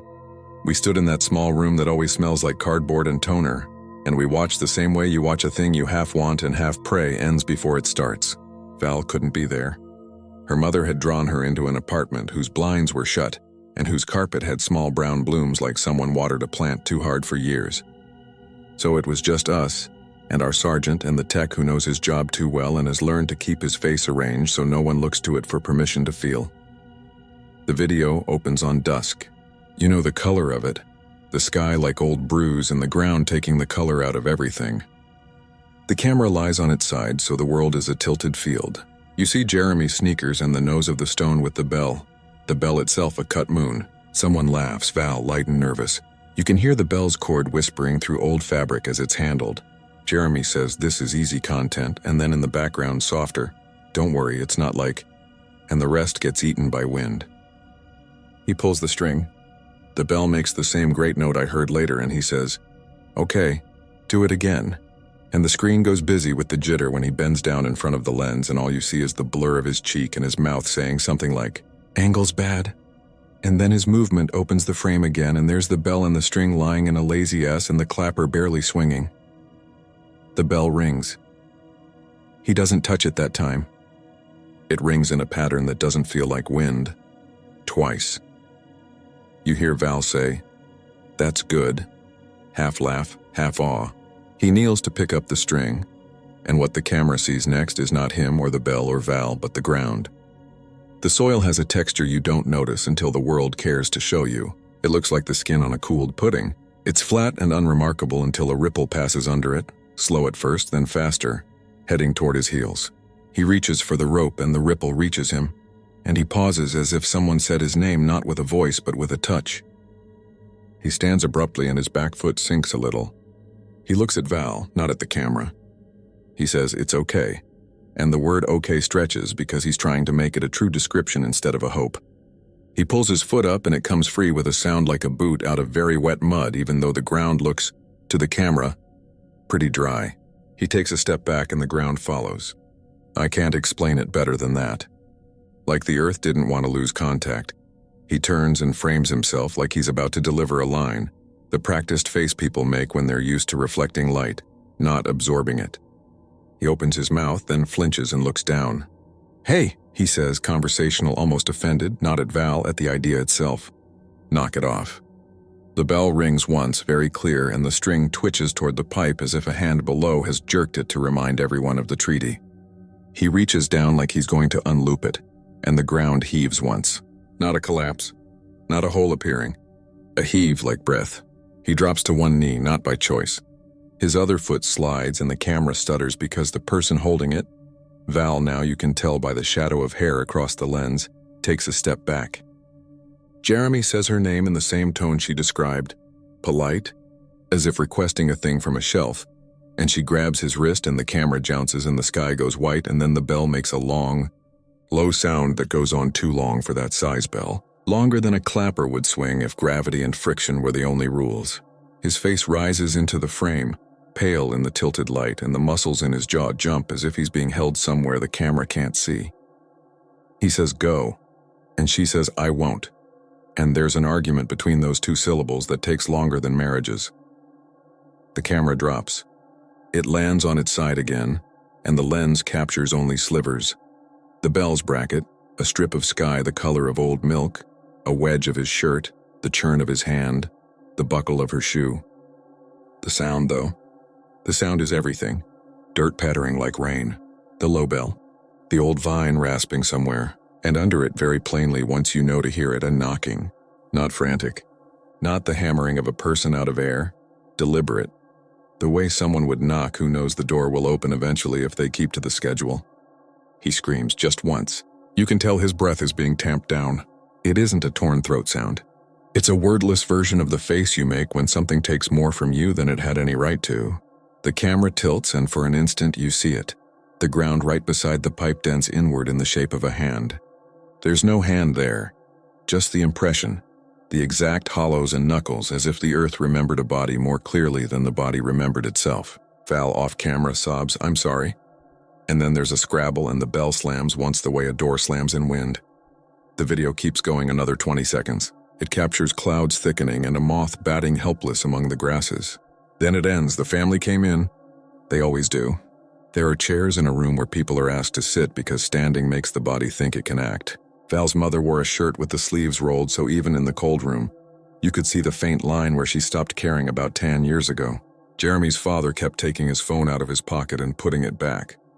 We told them exactly as much as we could without lying. People want specifics like they want painkillers, exact dosages. They asked why. We said we didn't know. They asked if anyone else had, if it had. We told them about the bell, about the device, about the pipe as if it were a tunnel or a throat. They used those bells to keep people from being buried alive, the father said, in that flat tone people use when they're trying to put a known thing next to an unknown thing so the edges will match. Doesn't that mean if it rings, someone's alive? It means someone is ringing, the sergeant said, and I could have kissed him for saying the only true sentence in the room. We went back with ground-penetrating radar, with men in cuffed jeans and hard hats who said subsurface anomalies like a prayer to something they do not believe. The readouts showed pockets and channels where there shouldn't be, old riverbeds maybe, or burrows widened by years in water. We widened the dig into a neat square like a child's version of a grave and found nothing you could sign. The bell remained. We took it down for a while, and the quiet lay over the place like something sleeping with one eye open. People walked their dogs along the road. A teenage boy on a bike slowed to watch and then pedaled faster because he remembered something or decided not to. The mission wall stood and will keep standing until a storm makes a different plan. I still drive past. You can't help it. Things don't end because you want them to. A week later, I was on that loop again, the patrol car tick-ticking as hot metal cooled. Dusk had come in that thin way it sometimes does, not like a curtain but like a slow leaking. I pulled over at the turnout and killed the engine because silence can be a kind of bridge. Wind pushed down from the towers. A dog barked twice, and then the second bark seemed to be an echo, but it wasn't an echo, just another dog told by the first what to say. On the mission wall, the vine's flowers had all gone to pale, flat seed heads that turned to face the last light. My window was down. The smell of the ditch water had gone to mildew. I sat there longer than my report would admit. I am not the kind of person who stares at places. I am the kind who keeps moving. But I sat. The bell rang. It was small and far, like a spoon tapped against glass 2 rooms over. It rang once, then again. Then a pause that might have been meant for someone else to answer. Then 3 times more, the last one vibrating hard enough I felt it in my molars. My mouth filled with the taste of pennies. I heard, God help me, under that last ring, a voice. Not words, the motion of a voice. Like breath shaped into sound a long way off and filtered through a throat full of dust. The ring faded. The wind went on, faithful and stupid. I started the engine and the dashboard light washed the interior, that weak green that makes you look unwell. On the shoulder, the low fog that collects from the irrigation canal sat in strips across the ground. sleeved around the stones, softening all the edges as if the place had decided to be kind for once. I drove to the convenience store because that's what a person does. The clerk had traded shifts. A woman with a braid to her waist was stocking the gum. "You look like you bit a battery," she said. I asked for a coffee I wasn't going to drink, just to hold something hot. When I came back out, the fog had thickened. It moved low, slow, as if the ground itself were breathing. I put the coffee on the roof and leaned my forehead on my hands because all at once I felt very old. In the fog, somewhere where the fence bends and a metal sign with a painted angel rusts from the edges in, the bell rang again. In the morning, the grounds man the trust pays twice a year to keep the place from vanishing entirely came by with a push mower and a weed trimmer that sputters when it's had enough. He is older than the stucco and has a face like a forgotten book. He keeps a ring with 3 keys on a leather thong and wears a cap with the mission's name embroidered by a machine that didn't bother to learn the difference between relief and defeat. I caught him at the gate and said a thing I wasn't supposed to say. "Did they ever use those bells here? For real?" He looked past me at the stones as if counting them. "They put them in everywhere," he said. "Same years they started putting glass over some graves so the loved ones could come check on the dead without getting their shoes dirty. People were afraid of the wrong thing. You ever notice that? Worried about waking up too late, not about being taken before you knew what you were giving up." He tapped the fence with 2 knuckles as if knocking to be let in or let out. "They took most of the bells down after they learned something." "What did they learn?" I asked. "That nobody up here knows how to count when the counting is done below." He walked away as if he'd answered a different question than I'd asked. They put the bell back up in the end. I understand why. If you remove the thing a place uses to speak, the place does not thank you for your kindness. People complained again about the ringing at odd hours. A morning jogger swore he saw the cord jerk when he ran by, as if someone unseen had been tugging it with the absent-minded pleasure of a person testing a loose tooth. A school group visited on a field trip no one will write about. The docent said all the right things about history and practice. A kid in a yellow shirt broke off from the herd and stood staring at the bell until his teacher touched his shoulder. He said in a voice I could hear from the road, "Somebody's waiting for us to do the right thing." I don't know that he meant what I heard. If you're looking for an ending where they find him, you won't get it. There are places under the city you can walk without anyone knowing, and places you can't reach with anything you dare bring. That pipe slips into soil and silt and something else the way a thought slips into sleep. That string is only a string. The bell is only a bell. The morning fog, yes, that part is true, hung low the day after the search was called. So low it made halos around the stones and pooled in the hollow where we dug like water in a pan. The groundsman says fog is nothing but the air pretending it's a pond. He says it like it's a joke, but his mouth doesn't smile. All I'll tell you is this. If you stand by the mission wall at dawn and listen, really listen while the city shakes itself awake, you will hear a bell ring a pattern that belongs to a different schedule than the one on your phone. You will feel it in your jaw. You will taste metal, and if you hold your breath just for a second, to make room for any other sound that wants in, you will hear not words, not even a voice, just the idea of a voice coming up from a place that's tired of keeping secrets. The bell will ring again and the fog will keep low to the ground, and the string tied to that little green bell will lift and fall all morning, steady as the pulse in your throat, answering calls you wish had never been placed.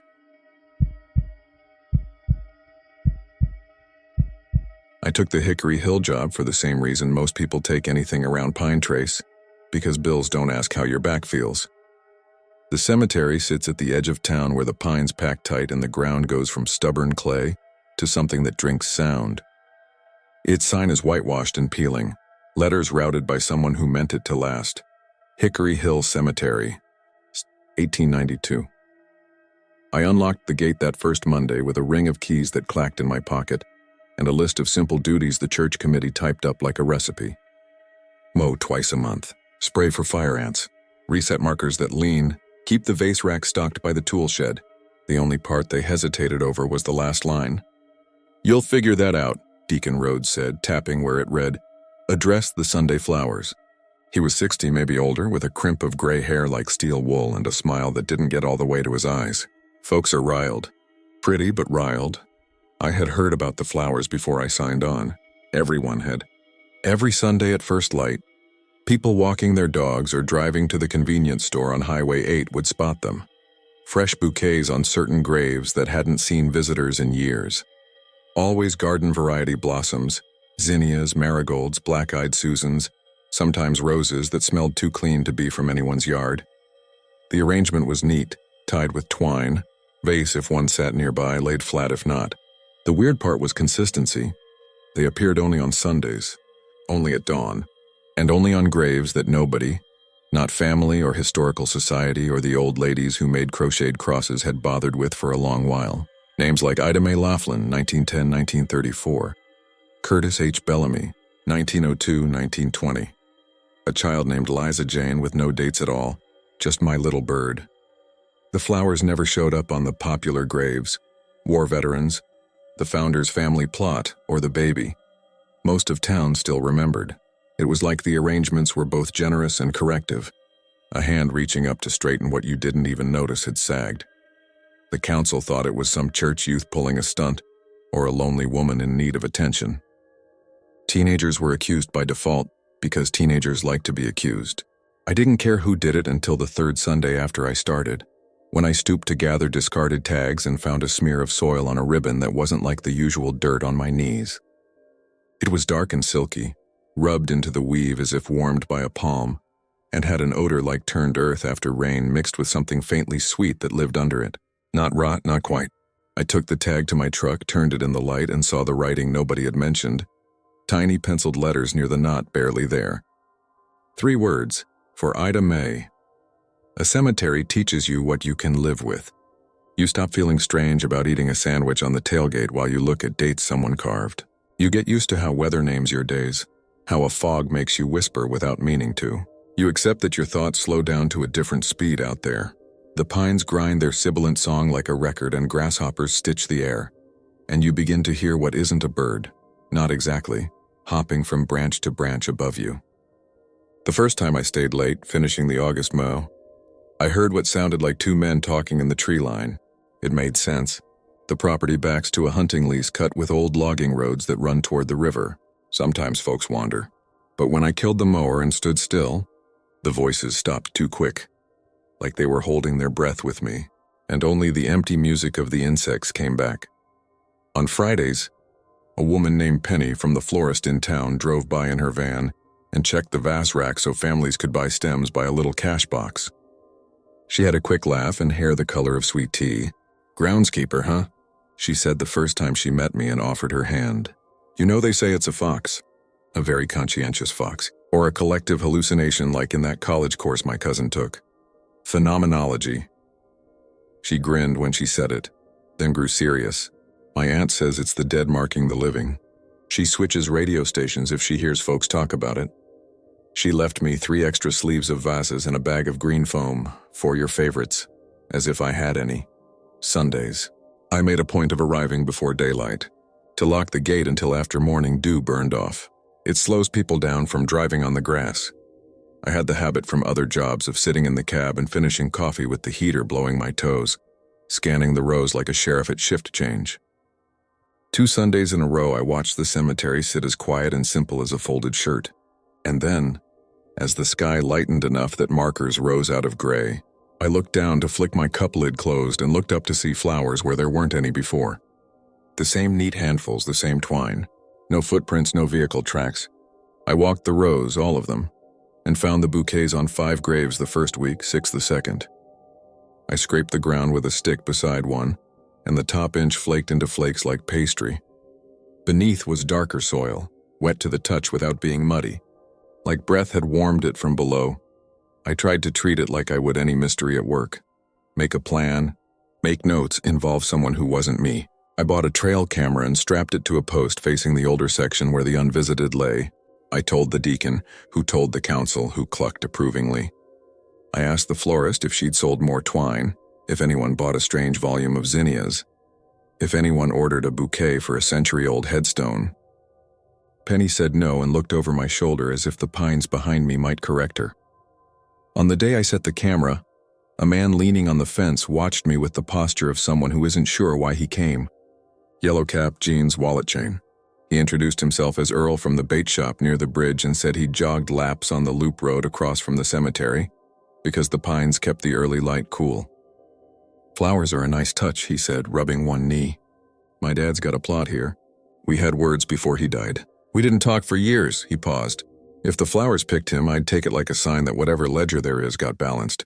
He didn't smile. "But they won't pick him. He's not the kind that comes to mind." He left a crumpled 5 in the cash box and purchased a single vase he didn't fill. The camera got nothing the first week. I checked it twice on Saturday because I didn't trust myself to know if I turned it on. Monday, I downloaded the card at the library and watched pale squares of night for motion. A moth crawled over the lens and enlarged itself into a blinking planet. A raccoon waddled like a drunk in a fur coat. At 5:48 a.m. on Sunday, the whole image shuddered as if struck. The date stamp blinked off for half a second, and when it returned, nothing had changed except that 3 graves at the center of the frame wore new color. From the camera's point of view, the bouquets simply existed in the next frame where they hadn't before, like a film jump. I showed the deacon, who scratched the ridge of his nose and said we should pray, not because God was missing, but because we were. The week after that, Penny asked if I'd seen anything, and I said I hadn't. I didn't say that I'd begun to hear my name in the tree line when wind moved enough to slide branches, not like a shout, not a whisper, more like the friction of syllables. I didn't say that I started to speak aloud when I walked in the old section, murmuring about repairs and how I would handle them, just to make an agreed-upon noise that was mine. The dead have a way of making you a narrator against your will. I told her instead about how clean the flowers always looked. Petals without bruise, no ladybugs, no pollen on my fingers if I lifted a stem. "So not from around here?" she joked, then winced like her mouth had spoken before her brain. "Sorry, that sounded wrong." She adjusted her ponytail. "I'll say this, though. Whoever's arranging them has good hands. Those aren't grocery store bundles. Those look like they were tied to be seen. Whoever they are, they were taught or they taught themselves like a person who's done funeral work. There's a care there." She looked at me and then slid a roll of twine across the varnished counter. "You need more?" The council insisted we leave the flowers alone, partly out of respect and partly because nobody wanted to call attention to something they hadn't sanctioned. It made for a strange dance. People came to look but didn't linger. The old men who shuffled through with their hands clasped behind their backs turned their eyes away, as if they were walking past somebody changing clothes. A young mother I'd never seen before leaned her toddler's forehead against a headstone and cried in that drainless way only a certain kind of grief can teach you. I asked if she needed water and she shook her head and said, "It's just I can't help thinking if love can move like that. Maybe it can move backward too." The night I decided to stay through. Penny had dropped off a box of returns from a wedding. White carnations, baby's breath, stray greenery. "Take the leftovers," she said, jangling the cash box key. "Make something pretty for yourself. You spend more time here than anyone." She left, and I stood with the stray stems and felt suddenly embarrassed by how nice it was to be asked to make anything. I tucked a few carnations into a vase and set it on the steps of the little chapel you can rent for burials, then gathered the rest for the tool shed, where I'd keep them in a sink with cool water. It felt wrong to waste them. Dusk draws a line straight across Hickory Hill.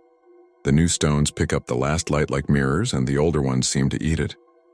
The names in the old section fade early and the pines deepen, and you'd swear the tree line shuffles closer, though you know it can't.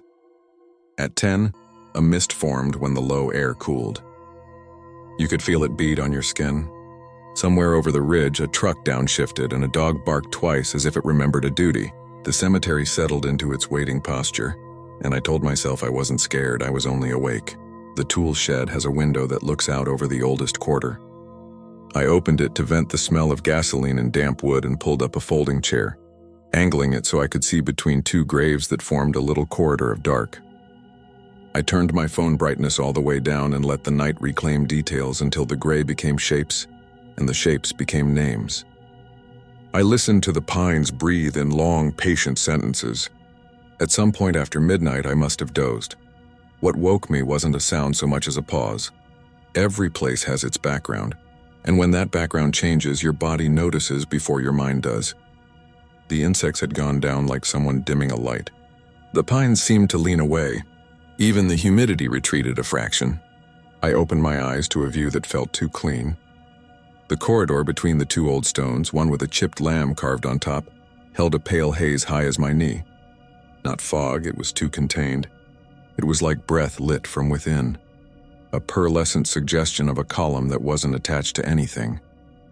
As I watched, the mist thickened into a colorless shape like someone had polished air. The ground beneath it darkened as if a square foot had become a bruise. I could hear something like paper being crumpled far away, then nearer. A crackle that wasn't twigs.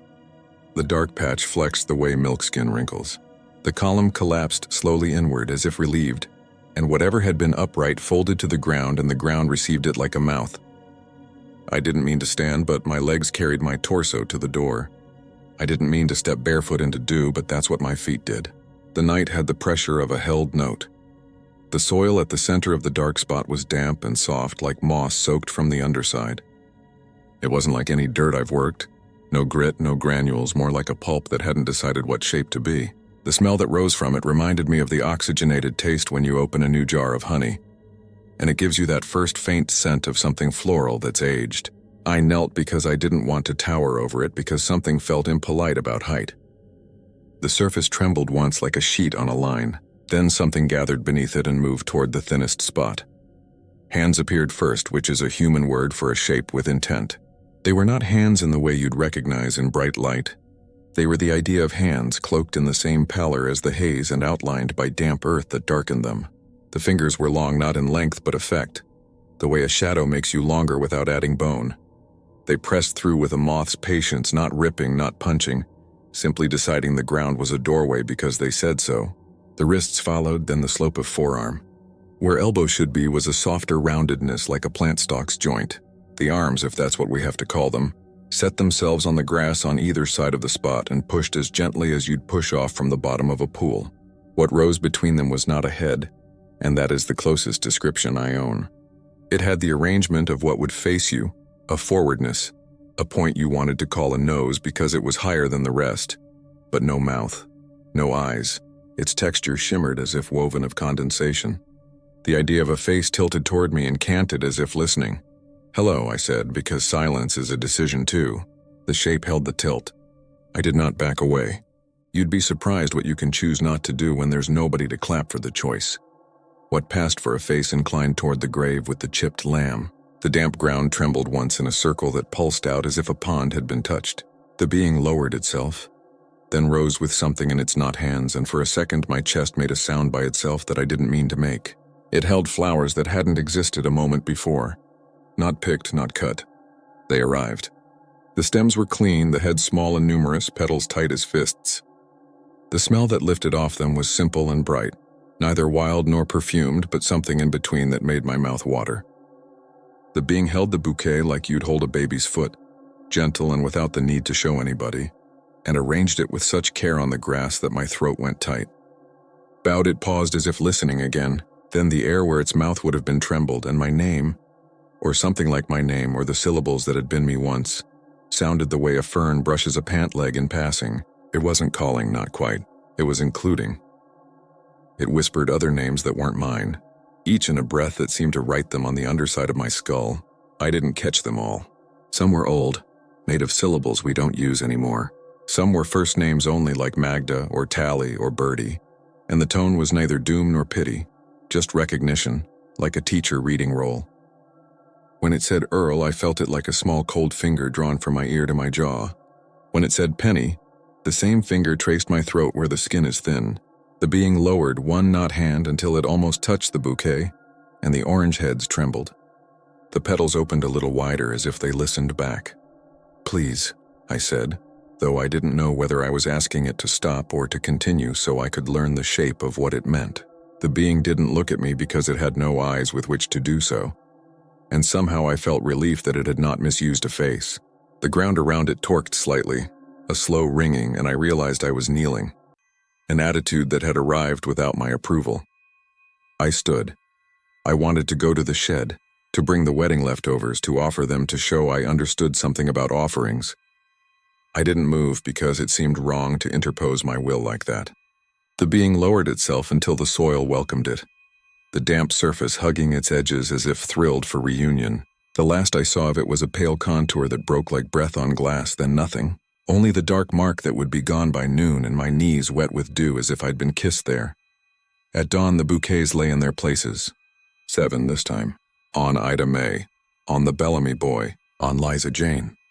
On a couple that shared a stone, each side carved with leaves. On a man named Dalton whose dates were close enough to make you ache.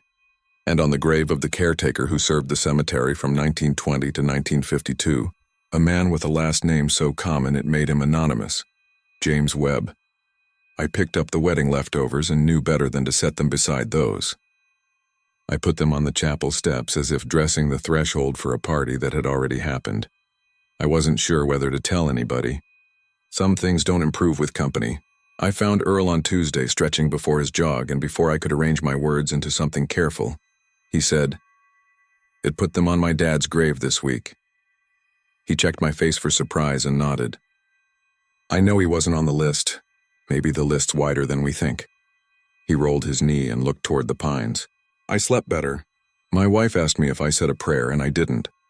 But it felt like something prayed toward me, if that makes sense. He laughed once through his nose, and if it doesn't, that's fine too. Penny came by on Thursday and leaned in my doorway with that look people get when they've already made a decision in another room. "Don't get mad," she said, holding up a paper sack. Inside was an old ledger she'd borrowed from the church office without asking. "There's a list in here of the early plots. Who paid and who didn't. I was curious if the Flowers picked the unpaid ones or the ones without family declared." She flipped pages with gingerly fingers. "But it's not that. It's not clean like that. Some who paid, some who didn't. Some with recorded visitors until 1970, some with none. It's not punishment." She looked at me. "What is it then?" I told her not everything that happens in a cemetery is about endings. That's true, but it wasn't an answer. She asked if I'd seen anything. I said I'd seen the ground breathe. She pressed her lips together as if to hold a word between them and said, "Okay." The next Sunday, 15 bouquets. The one after that, 10. If the count varied, I began to understand why. The beings listened to something I couldn't. They weren't laying flowers for the dead solely. They were laying them in reply to the living, marking those who would soon be named by the town for a different reason. That week, Earl's father's obituary appeared in the Pine Trace News, a thin column with a small picture of a younger man leaning on a car. The following week, Penny's aunt missed Sunday service, and by afternoon the calls began. Either death was shocking, not in age or cause, but the timing made you feel something had taken you by the chin and turned your face to notice. I drove to the florist the day I saw the paper, and found Penny wrapping something in brown tissue with hands that moved too carefully, as if anything faster would spill. "You knew," she said without a question. "I don't want to say it, but you knew." "I heard it," I said, "because lying in a town this small is like wearing a loud shirt." "Is it going to say my name?" she asked. She had the kind of face that, when still, looks like it's listening to music. "I don't know. Penny." I did not tell her that the sound of her name had touched the thin skin of my throat like a small, cold finger. I didn't want to turn a rumor into a sentence. I started to hear other sounds between the pines in those weeks. Not voices, but the arrangement of voices, like a harmony a choir might find by accident.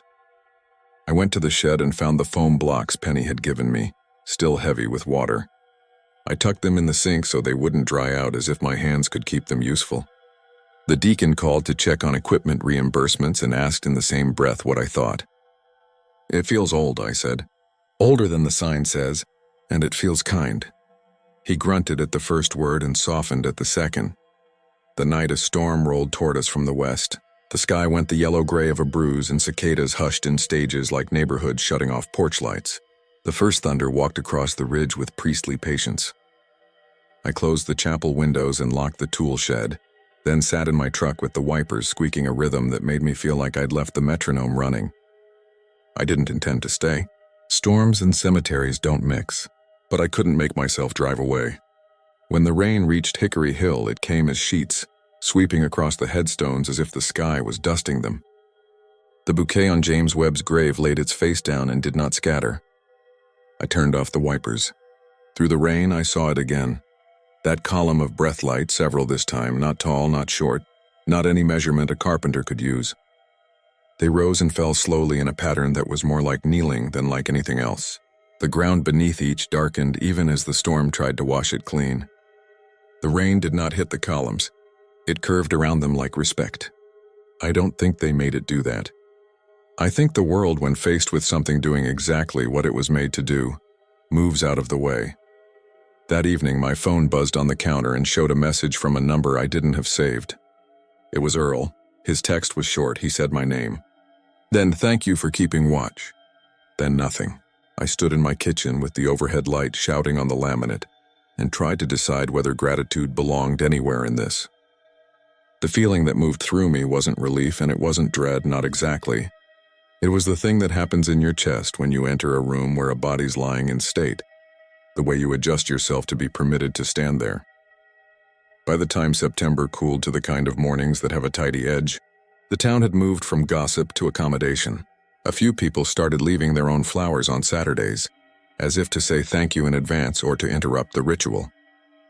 Those flowers browned and shed petals in the wind, and the Sunday flowers arrived beside them anyway. Smaller, brighter, arranged with that same care, no competition, no correction, only completion, like finishing a sentence nobody knew they were speaking. The church council stopped asking for updates. The deacon told me he had dreamt his name in syllables and woke feeling forgiven for things he didn't remember doing. I had not yet heard my name again when Penny came by with a new delivery schedule and stood in my doorway a long time without stepping inside. "I keep thinking about the wedding leftovers," she said. "You set them on the chapel steps that night." "I didn't want to waste them," I said. I didn't tell her everything else I didn't want. "What if that's the whole point?" she said. "What if it's not about death at all? What if it's about not wasting what we loved? About putting it where it'll be seen from the right angle?" She left me with the thought and a wire cutter I hadn't asked for.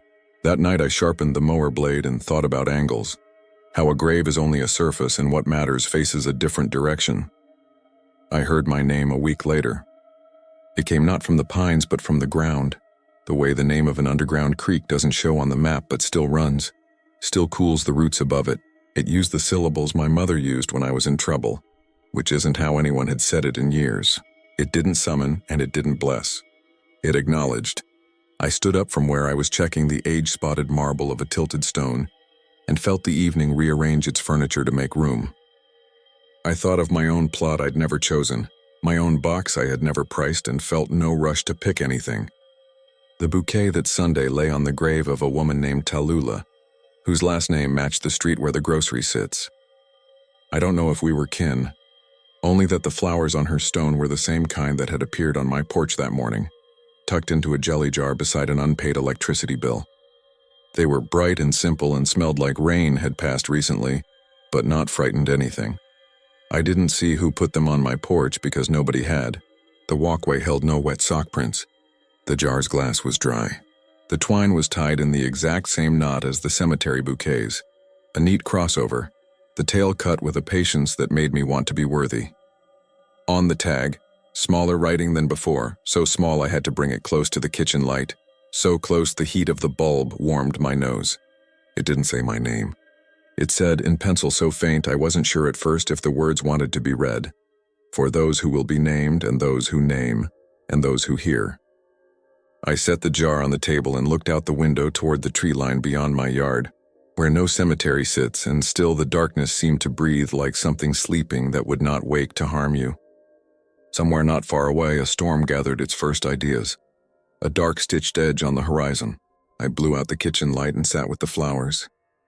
They made the room smell like a word I couldn't put my finger on, except that it was kind and older than the house, older than the hill, and would continue whether or not I turned the light back on. And in the glass, faint and wavering, the reflection of my face sat, not unlike a headstone catching daylight, plain, ordinary, upright, and behind it, where the window showed only my yard, there was the briefest suggestion of a pale column rising, listening, considering the angles, and then lowering itself back into the ground as carefully as if not to wake me. The first night after the storm, the city still sounded like it was wringing its shirt out. Drains gulped. Gutters clattered. Somewhere beyond the iron fence, a transformer coughed blue light and then thought better of it. I was on the midnight shift at Harlow Rest Cemetery, the only place I'd ever worked where quiet makes more noise than traffic, and I had the keys to everything except sleep. Midnight to 8, that was mine. I did the checks, wrote notes, eased open stuck doors, and pretended to read the maintenance binder while the night filled itself back up with crickets. Harlow Rest was old money squared into marble and moss. People who built banks and lost them, people who opened cotton gins and closed mill towns. The fancy families had taken a ridge of slightly higher ground and lined it with mausoleums so white they were blue at dusk. We called it Marble Row. Each tomb had its own front door like a tiny house, bronze knockers, stained glass side panels, carved doves doing their best to fly off the pediments. Under the doors, the ground sloped toward a system of little drains, black mouths cut into the stone base that led down into channels built when the city still pretended it could control water. You learned to smell this place. Hot iron fence in August, candle wax from those who still visited, mud under everything. That night the mud smell had a sourness in it, as if the rain had turned up what lay low and asked, "Do you still want this?" I had the golf cart, a flashlight that ate batteries like peanuts, a two-way that worked when it felt appreciated, and a thermos of grocery store coffee I'd sweetened with the last packet of whatever brandless sugar substitute the break room kept in a plastic cup. The caretaker's office was a rented trailer parked behind the tool shed, because the real office in the old chapel had air so damp it raised blisters in the hymnals. That's how it went here. Polished marble for the dead, temporary for the living. I started at the south gate and moved my way along the lanes that had names like Laurel Walk and Willow View, even though the only trees here were old live oaks big enough to hold secrets. The storm had knocked Spanish moss down in gray, fibrous ropes. Every few yards I got off the cart to pull a branch across the pavement. Otherwise, the morning grounds crew would curse me, and I'd get that long text from Ava, our manager, reminding me that a cemetery is a business before it's a feeling. At 1, I parked at the bottom of Marble Row. The path climbed gently and the mausoleums climbed with it, shouldering one another like tall men in the same photograph. I took out the clipboard and started the routine. Doors intact, no vandalism, no water intrusion. We had a written policy that said I shouldn't enter family vaults alone after hours, but the key ring was heavy for a reason, and the policy felt like something you wrote to calm a lawyer. I turned each key just enough to feel the lock push back on me. That's usually all it took. The 5th vault belonged to a family named Caraway, though on the map it was Caro. The difference showed up like a smudge in the records. Everything about this place a palimpsest of names revised and revised again. Their mausoleum was newer than most. A clean box with a peak and a bronze door the color of old pennies. It sat flatter than the others, as if pressed down. When I crouched to check the little drain hole under the step, I felt the breath of it, cool air like the inside of a freezer. The hair on my arms went up in a comic strip way. I put my ear almost level with the stone. Something whispered. It wasn't words at first, just a thready coil of sound slipping past rough edges. It had that quality you catch sometimes when you're on a stairwell and someone above you is on their phone. A voice turned into water, then back again at the bends in the rail. I waited. Because with the night you have to treat everything like a timid animal. Let it come. The whisper swam up again, and this time the shape of it caught. "Please," a woman's voice said. Not loud enough to be the other side of the door, not soft enough to be imagination. It's still wet. My throat closed in the way it does when you yawn wrong. I sat back on my heels so fast I rocked and had to put a hand down to keep from falling. Gravel pebbled my palm. "Hello?" I said too loud, and the night ate the end of it. I've worked nights 10 years and still forget how your words don't travel the same in damp air. I thought of the ground under me, the old drains connecting to the older channels, stone to brick to dirt, and what the storm had filled up that now wanted out. A joke offered itself. A living person trapped, the kind of thing you say when you want the truth to stand down. But I'd been here long enough to recognize something stranger than that. The woman's voice had that glaze of echo you only hear when a person is speaking through a microphone they don't realize is on. The sound dipping in volume like the wind stepped between you. "Hold on," I said. "Where are you?" Silence.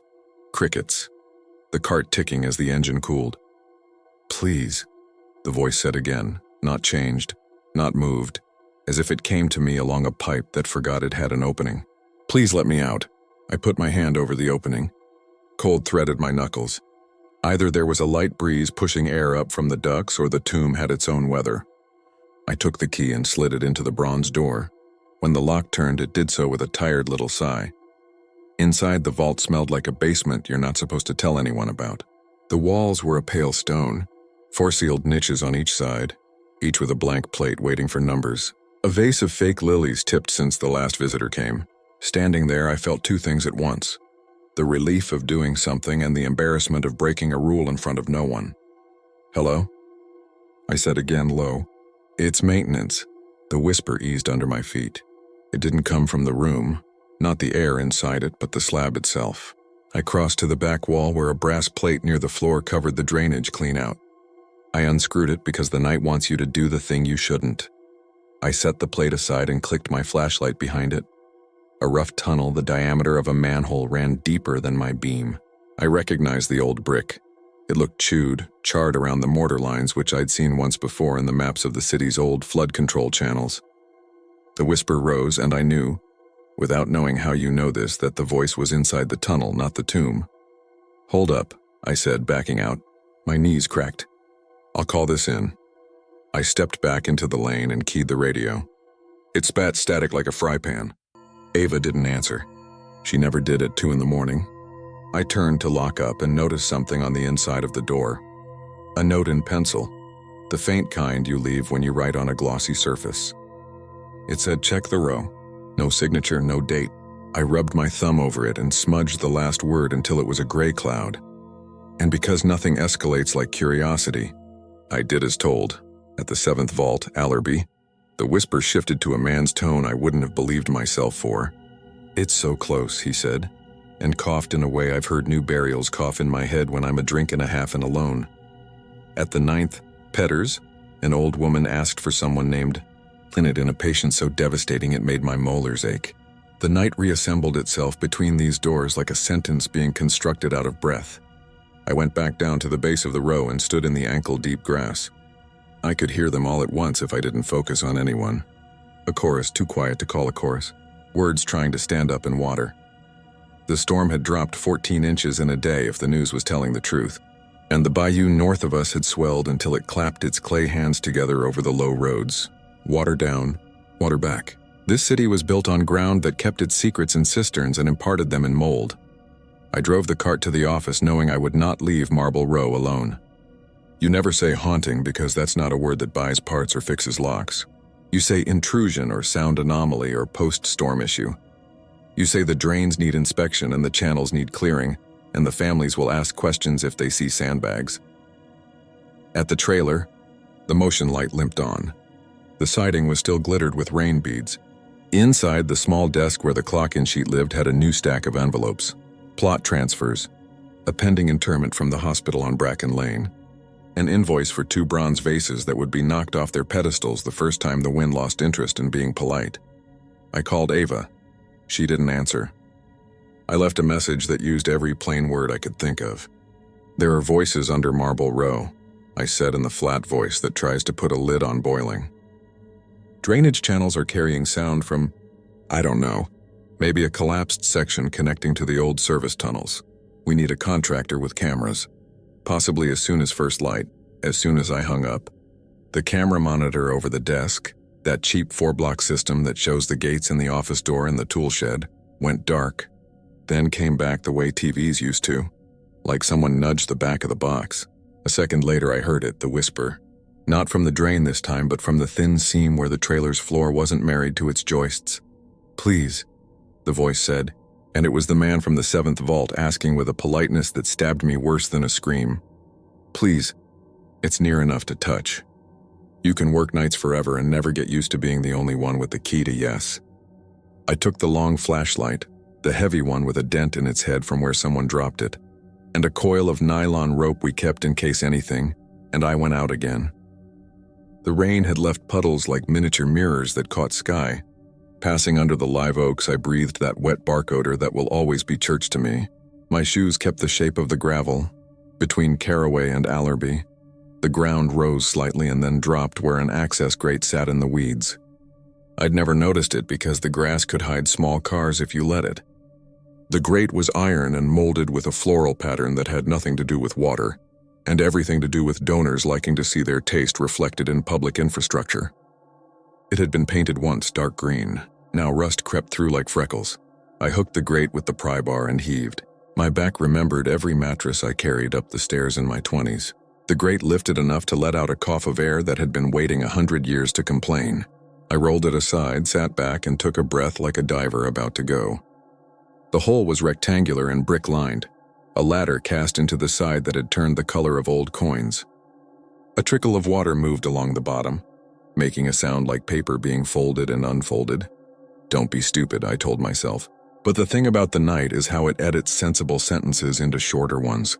Just a look became I looked. I put my feet on the ladder and felt the metal tell me about every person who ever used it. Halfway down, the light caught two things. A tunnel broad enough for maintenance carts. This must have been used when they built the row. And a shelf of silt along one side where sticks and leaves had arranged themselves into the ordinary memorial's water leaves behind.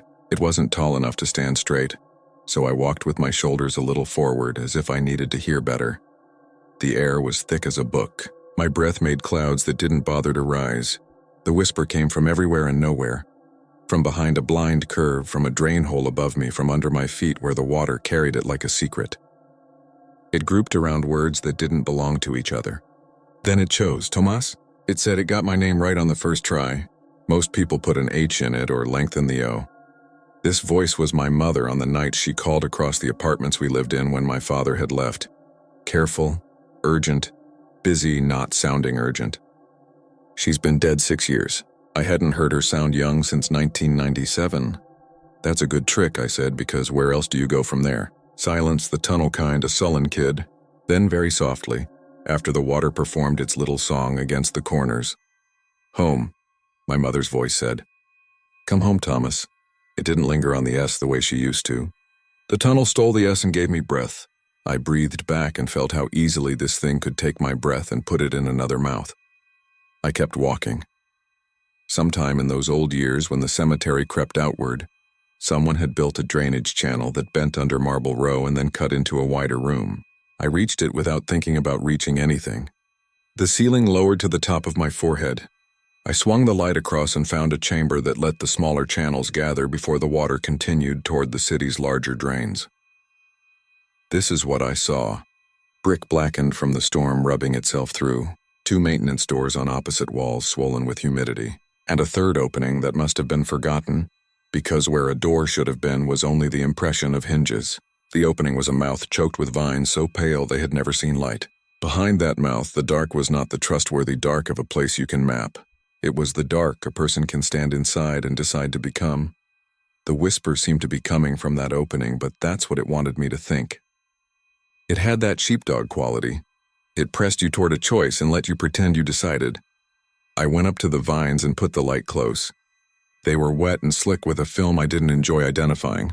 If you've ever touched the underside of a fishing pier in summer, you know the sensation. I lifted the vines like a curtain. Please, a woman said. It's so cold. Her voice wasn't my mother's and it wasn't anyone I knew. But it was the voice I had heard above ground. The first one that made me put my ear to stone. The tunnel behind the vines sloped down and then up in a curve that made the light a bad idea. I took a breath and tasted old pennies and the kind of sweet you smell in a florist's fridge. Sweat ran from my lower back into the waist of my pants. I uncoiled the nylon rope and tied it to the ladder rung with the knot I learned when I worked construction, and the foreman said, "If I fall, don't let me die dumb." I looped the other end around my wrist, which was either sensible or didn't matter. I went past the vines.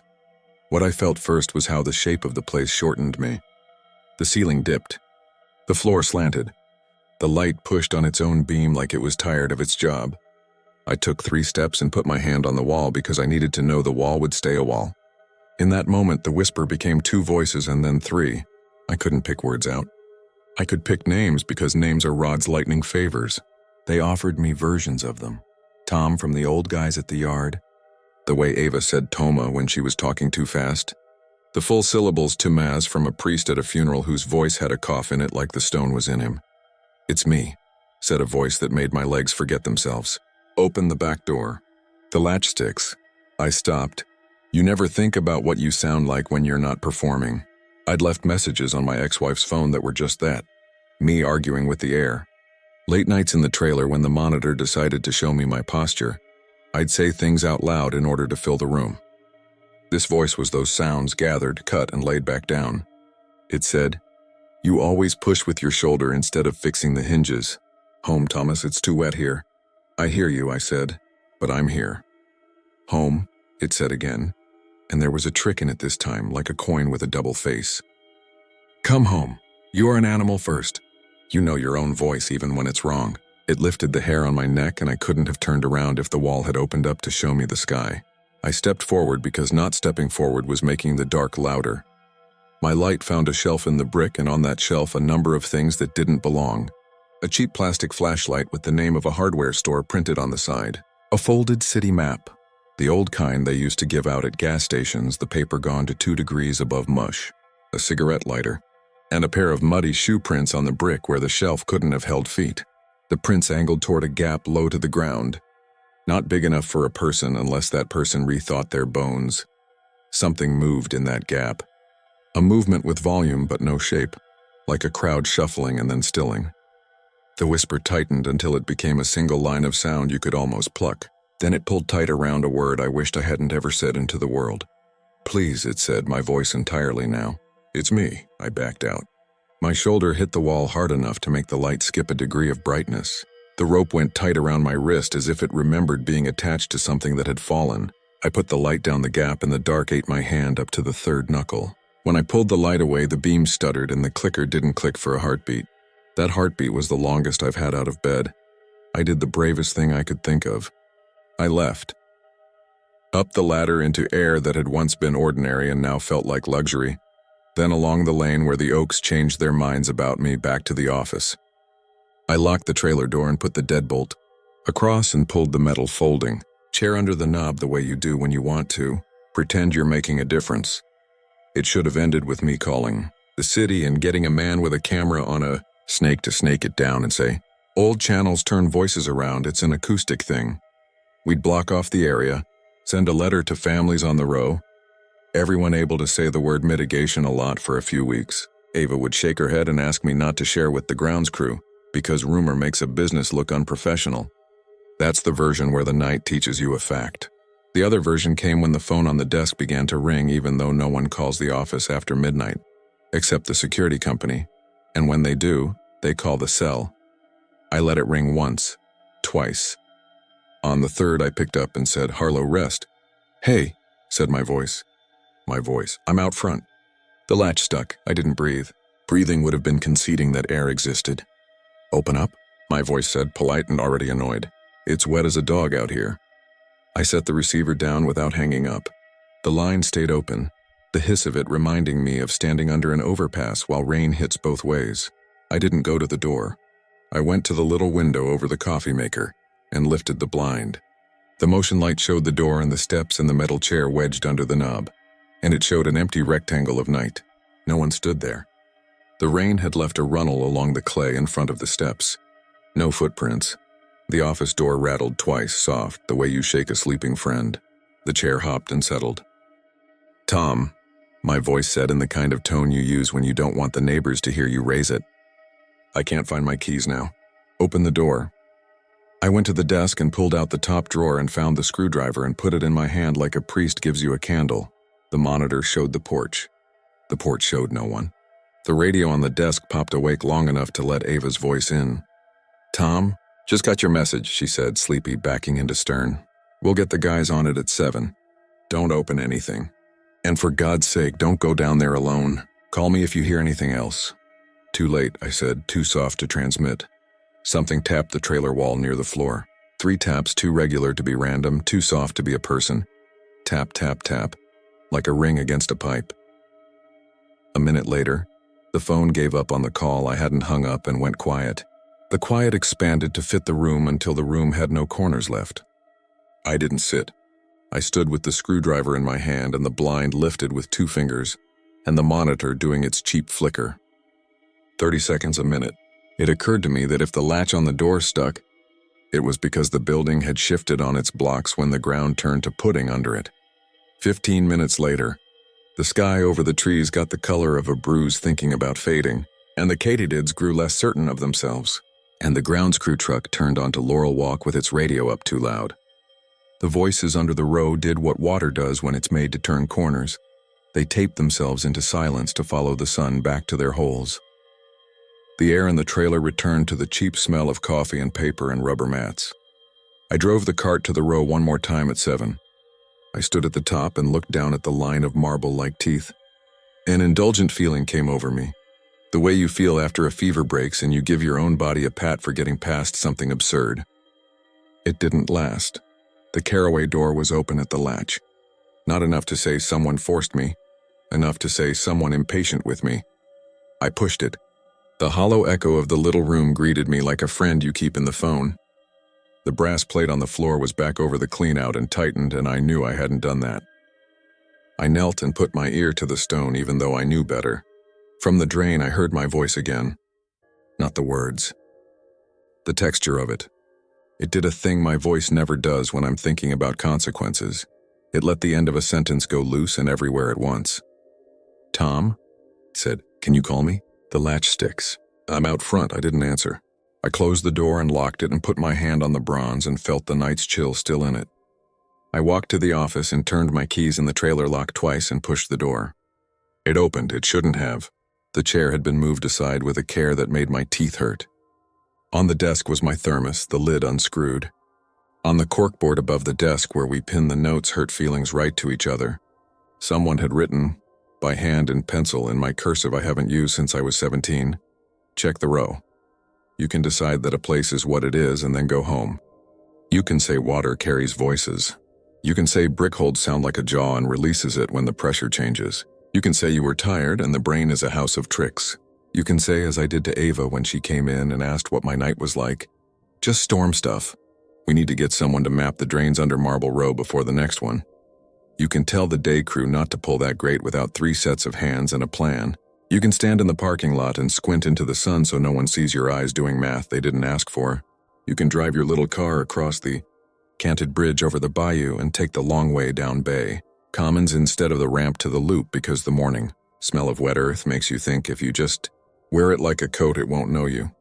You can, as I did, walk up the stairs to your apartment on the 2nd floor of the building that used to be a dentist's office and now believes itself to be a place for people, and put the key in the knob and stop. From inside, a man's voice said, "It still sticks. He had my burr when I'm careless. He had my impatience when I'm tired enough not to ask for help. He had something else too, a slope to the vowels that wasn't learned but inherited from the tunnels." I felt the door under my hand. I felt the metal want to turn. I felt the morning choose sides. I took my hand off the key.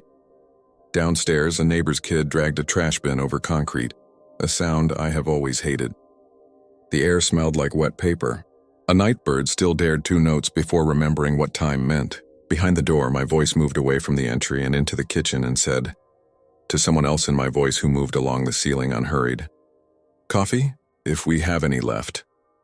Then my own voice, closer, in the low register I use when I am alone, whispered, "Home," as if borrowing the word from my mother. I left the key in the lock and walked back down the stairs. I didn't make a plan, I drove. The road didn't seem to know where it wanted to go, so I gave it Marble Row as a suggestion, and it took it. I parked at the bottom and sat on the cart until the grounds crew had moved into the far quadrant, and the map of the place felt like it had shifted under the heat. I put my ear to the drain again like a man addicted to a bad idea. From somewhere under the marble, in the brick that remembers everything that spills on it, a voice said, "Please." It's still wet. The small blue flies had come for the moss. A line of ants worked the seam in the stone as if it were a groove in a record. The drain breathed out once softly through my hair. I leaned closer, and the voice in the tunnel that knew how to wear my sounds asked very gently, as if I were the door, "Let me out." Some nights since, I sit in the breaker room with the monitor going in and out and my thermos cooling and the clock doing what clocks do best. When the rain has worked itself beneath everything, I can hear the choir begin again under Marble Row. It takes an hour for them to line their voices up. It takes 2 for them to pick the names they want to take. By 4 they have chosen, and they begin asking. Last night it was a woman for a man whose granite marker I polished with my sleeve the year his family paid for the vault. Tonight, if the clouds come back from the west the way the radio says they will, I know what name they will choose first, and I know how they will say it so that the part of me that refuses to be afraid will be the part of me they use to open the door. "Home," the voice under the marble will say in my shape, Home, as if the word is not a place but a drain you lean toward until you are inside it. And when the light on the desk bumps on and off and the monitor shows the door and the door shows no one, and the phone rings without the wire that should make it, I will have to decide again whether I am the person here or the person at the threshold, waiting for my own hand to turn the latch I never fix. For now, I keep the chair under the knob. I keep the rope on the hook. I keep the grate covered. That is the work. That is the story. That is the image I carry when I go home at 8. On the mornings I do go home, the small square of the drain under the stone, breathing like a mouth that has learned 1,000 names and practiced all their endings until it can speak them right back to you, in a tone so tender, you would be unkind to refuse. The first time I heard about the grave, I thought it was a prank. A roadside memorial misremembered by a dozen coffee-addled drivers. You hear things on nights that smear into mornings. A woman walking backward down the shoulder. A dog that won't show up on dash cams. A stretch of road that smells like cinnamon for a mile and then like burning wire. Most of it is boredom turning into a story. But the calls kept coming. Always in the same flat tone people use when they're telling you something they hope won't sound crazy. A trucker out of Lubbock said he'd seen a lone headstone sitting upright on the right side of Highway 36 in the grass north of Caldwell. Like a front tooth in a mouth of mud, he said. A week later, a grain hauler out of Port Lavaca swore it had hopped the ditch and sat on the median, angled toward the road like it was listening. Then a cattle driver with a drawl so lazy it sounded fake sent us a photo. White marble cut like a polished doorstop. No flowers, no fence, just a square of scraped dirt where the earth looked dragged open and then shut again. The timestamp on his dash cam said 0218. Rain heavy enough that the lens was beaded. The headstone had a shadow without a source. I drove out the following night with my thermos in the old cruiser that doesn't rattle so much if you keep it under 65. The sky had that vacant look it gets when there's no moon. Just a gray lid. The road was stretched tight and empty. I'd been a trooper 12 years at that point. Long enough to know every billboard girl's smile and the gas stations that'll let you use the mop sink. My girlfriend at the time, Mara, worked nights stocking shelves at a discount grocery, and on my nights off we'd meet at 6 in the morning, her fingers smelling like cardboard and hand soap. I didn't tell her about the grave because she worried about the wrong things. Bad luck, dreams with teeth, lights that blinked twice in an empty house. She'd start flipping our photos face down out of habit, and I liked the pictures of us up where I could see them when I sat to lace my boots. I told myself I wouldn't waste words on a headstone sitting alone in a field of switchgrass. Past Caldwell, the world thins. Pickens, rusted gates. The shoulders go soft into clay and roadkill sinks fast on hot days. I rolled slow and scanned. The mile markers seemed louder than usual when they popped up in the beams. Green signs with white numbers that made my throat feel dry.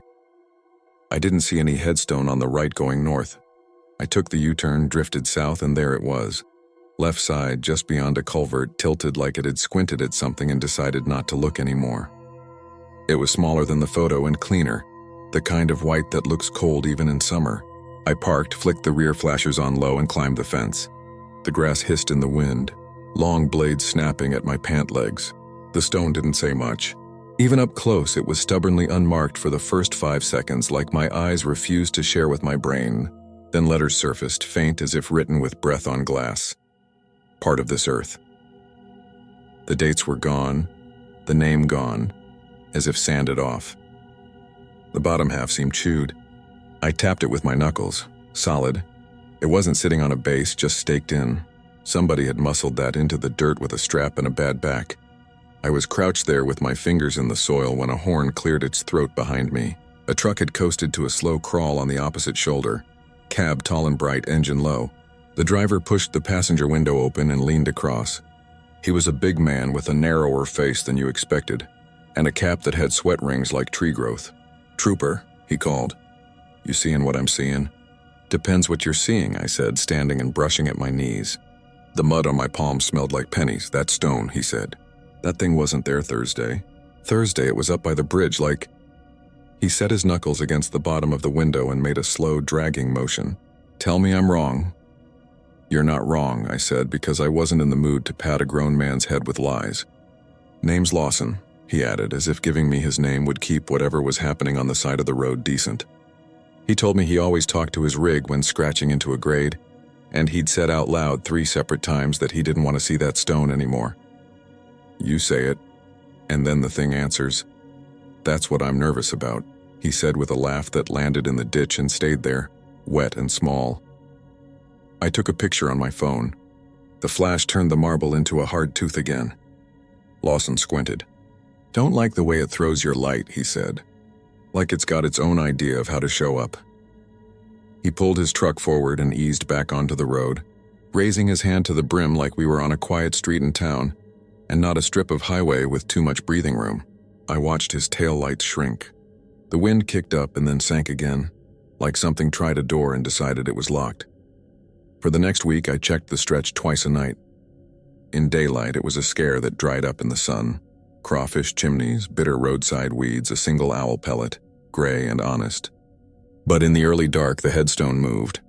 It changed shoulders. It hopped up onto the shallow median. It edged closer to the rumble strip, then eased back as if it had heard something. No drag marks, no roughed-up grass, just a new chunk of scraped earth each time, like a tongue pressed to a gap in a smile. I started to mark where I found it by tying orange surveyor's tape to the fence. The fence became a rash of fluttering flags that snapped in crosswinds. I called the county and asked if anyone had reported missing graveyard property. We laughed, and then there was a quiet pocket in the call where we both realized we were trying not to fill it with words like curse and wrong. The missing driver came on a Wednesday. Dispatch said a wife in a rental house off a frontage road had called crying and chewing. She hadn't heard from her husband since he left the last warehouse. He ran late, sure, but never more than a few hours. She held on to his schedule like a handrail. Pallets at 2, coffee at 3, home by 5 if the doc didn't screw him. Home by 6 if it did. His name was Ambrose, she said. He was 40. He kept cinnamon gum in the cup holder, liked a certain brand of bottled tea that always left a ring. She told dispatch that he'd called from a rest area miles back and said he was going to push past Caldwell, that he didn't like the way the road felt, like it was shiny under something. After that, the line had static like a bad river and then nothing at all. I drove the stretch again and found the grave on the south side, closer than it had ever been, angled toward the traffic. Patient, if a chunk of stone can be patient. I set up road flares and walked the ditch with my flashlight. 10 minutes and I'd convinced myself I'd been mistaking a laugh for a cough in the dark. We found Ambrose's tractor trailer the next day, if found is the word for it. Northbound lane, pulled over neat, hazards on, empty. His phone was in the cradle, screen locked to a map. Red bar across the top that said poor service. The driver's side mirror was tilted down toward the door as if he'd checked his own hands while sitting in the seat. The passenger mirror pointed long and straight at the road behind. And when I sat there and looked into it, I saw the headstone, a tiny white rectangle on the shoulder, distant but staring. It made me feel like my teeth were too big in my mouth. The lieutenant let me set up a camera because he knew I wasn't a cowboy about this sort of thing. We mounted a motion-activated unit on the median post across from the headstone, and one in the cab of the abandoned truck, tucked up by the visor. I went home for 4 hours, showered, and lay on the bed with a towel under my hair. Mara stroked my chest and asked if I wanted to come by the store later to help unload the soft drinks, because last time the boxes had crushed her thumbnail. I told her I might not be up for it, and when she asked why, I said I had road duty and left it at that. She put her chin on my sternum and said, "Your road, not my road." I didn't sleep. When she finally got up and swore at a shirt with a broken hanger, I felt bad enough that I told her to be careful in the back room, because there was a leak by the mop closet that would bite you if you didn't watch it. She laughed and said, "Look at you being domestic," and I put my arm over my eyes until the room went bright and then dim. Again, the cameras gave us hours of nothing, and 3 minutes of the kind of something you think about while you're washing your hands later and forget what the water's supposed to be doing. The roadside camera caught a long blank of wind and a few cars, a fox or small dog winging along the fence line, and the headstone, still as a mussel in a bad dream. Then the lens flared hard like someone had put a mirror right up against it, all white with the faintest shadow of a face. When the glare dropped away, the headstone had moved. The ground where it had been looked combed. In the cab camera, the cabin sat empty, the steering wheel calm, the hazard lights breathing their red heartbeat. The headstone lived small in the passenger mirror, a far-lit tooth again, unchanging. But when rain pebbled the glass and my own reflection bobbed up, just a ghost of my face in the window, a pale version of me, the headstone twitched a hair to the right. Not much, enough for the human eye to ignore, but frame to frame you could put your fingernail on the difference. Each time a reflection hit the glass, the grave inched as if the mirror made a little room for it to slip through. I didn't like the thought that the camera hadn't mattered and my face had. I scrubbed through the frames until my vision wobbled. It was late, quiet, cold in that way a room gets when you've turned the air up to see if you can make your blood think. The lieutenant signed a form and said I had the eyes of a man who'd spent too long staring into things that stare back. Go home, he said. Tell your girlfriend nothing. Put your feet in a sink and run hot water over them. I didn't go home. I drove out to the stretch again with a roll of reflective safety tape, the kind that takes light and throws it wide. I wrapped it around a fence post directly across from the headstone that night. In my mind, I was trying to flood the grave with its own image, to force it to stay still by feeding it mirror after mirror, like jamming a locked door with bigger and bigger chairs.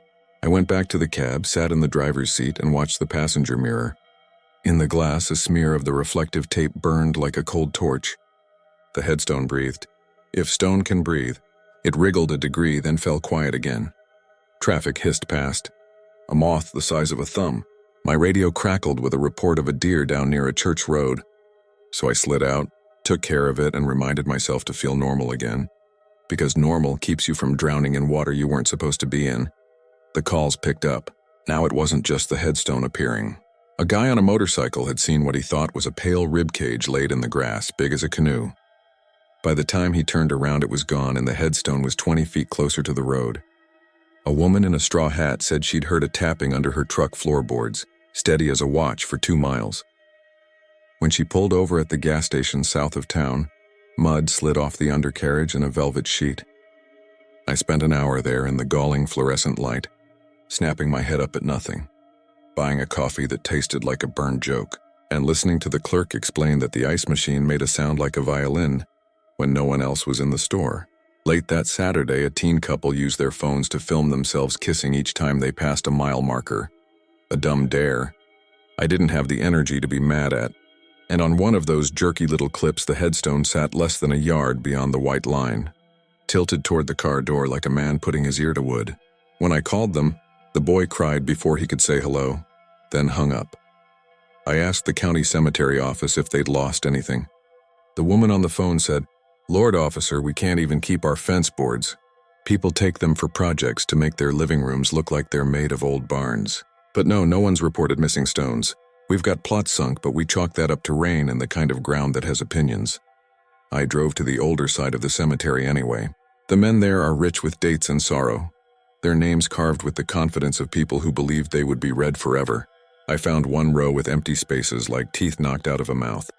Each hole had collapsed in the softest possible way, as if nobody had cut into it in anger but the earth had yawned and forgotten to close. The caretaker was a man with a baseball cap crimped like a folded taco and whites of his eyes that showed too often. He said, "We had a stone go missing back in 1919. That's what the old ledger says. Big washout that winter, heavy with mess from the river. The stone was found in a ditch a mile down. They put it back. It was gone again 2 weeks later. The ledger says it had a way it liked to sit, and if you put it down wrong, it would fix itself. When they finally lost it for good, the keeper then wrote, 'Let it do what it'll do.'" The caretaker scratched under his cap. "You folks laugh at old writing like that, but I don't see why it's funnier than any other kind of thing." I asked if he remembered a name. He shook his head. Ledger's got a blot over it, like the ink didn't dry and the page slept against it too hard. Sometimes you can't know what you can't know. The wind moved his words off his tongue like the words were lighter than air. On the way out, I put my palm against the hood of my cruiser and felt the engine's faint warmth leaking into morning. If I'd been smart, I would have stopped then. I would have written a long, boring report about vandalism and called it a day, but that's not how it works when something is wrong in front of you. And it's not wrong in a way that can be ticketed. The next night, I brought a tripod and one of those chrome-backed vanity mirrors that catch light like a small shield. I set the tripod low on the median and angled the mirror at the headstone across the lanes. Down the road, the abandoned truck waited like a warning someone had phrased in a language I barely understood. I took a breath that tasted like faraway rain, and then I did the thing I shouldn't have. I rolled the mirror slowly until the reflection of my own face slid across the glass. The headstone twitched quarter-inch. I did it again, another twitch slow as mud sliding in a jar. I was using my own reflection like bait and felt stupidly brave for a moment. The third time the mirror went white, a flare so bright it stabbed my eye. I jerked back and the tripod clattered, and when the tripod clattered, the sound got to the back of my skull and bloomed there. When the light cleared, the headstone had crossed one whole lane, diagonal as if pulled by a cord. A car coming north braked too hard, fishtailed, corrected, and sped on. In my rearview mirror, and this detail lives in my teeth now in the place where cold always starts, the headstone was closer than it looked through the windshield. In the rear view, it was 10 feet away and aimed hard at my bumper, like the glass had turned the distance into a lie. I put the car in drive and pulled forward. Out the back, the headstone slid the same amount, keeping pace. In front of me, a harmless dot. In the mirror, a thing closing, the letters on its face briefly sharpening, then turning back to a smudge. I killed the engine and the world rang. Somewhere between one breath and the next, I made the choice to stand between the headstone and the truck where Ambrose had left the windows clean. I told myself that getting close would strip the mirror trick of its power, that without a reflective angle, the stone would sit and pretend to be dull. I walked backward, foolish. My boot heels felt like spoons scooping at the asphalt.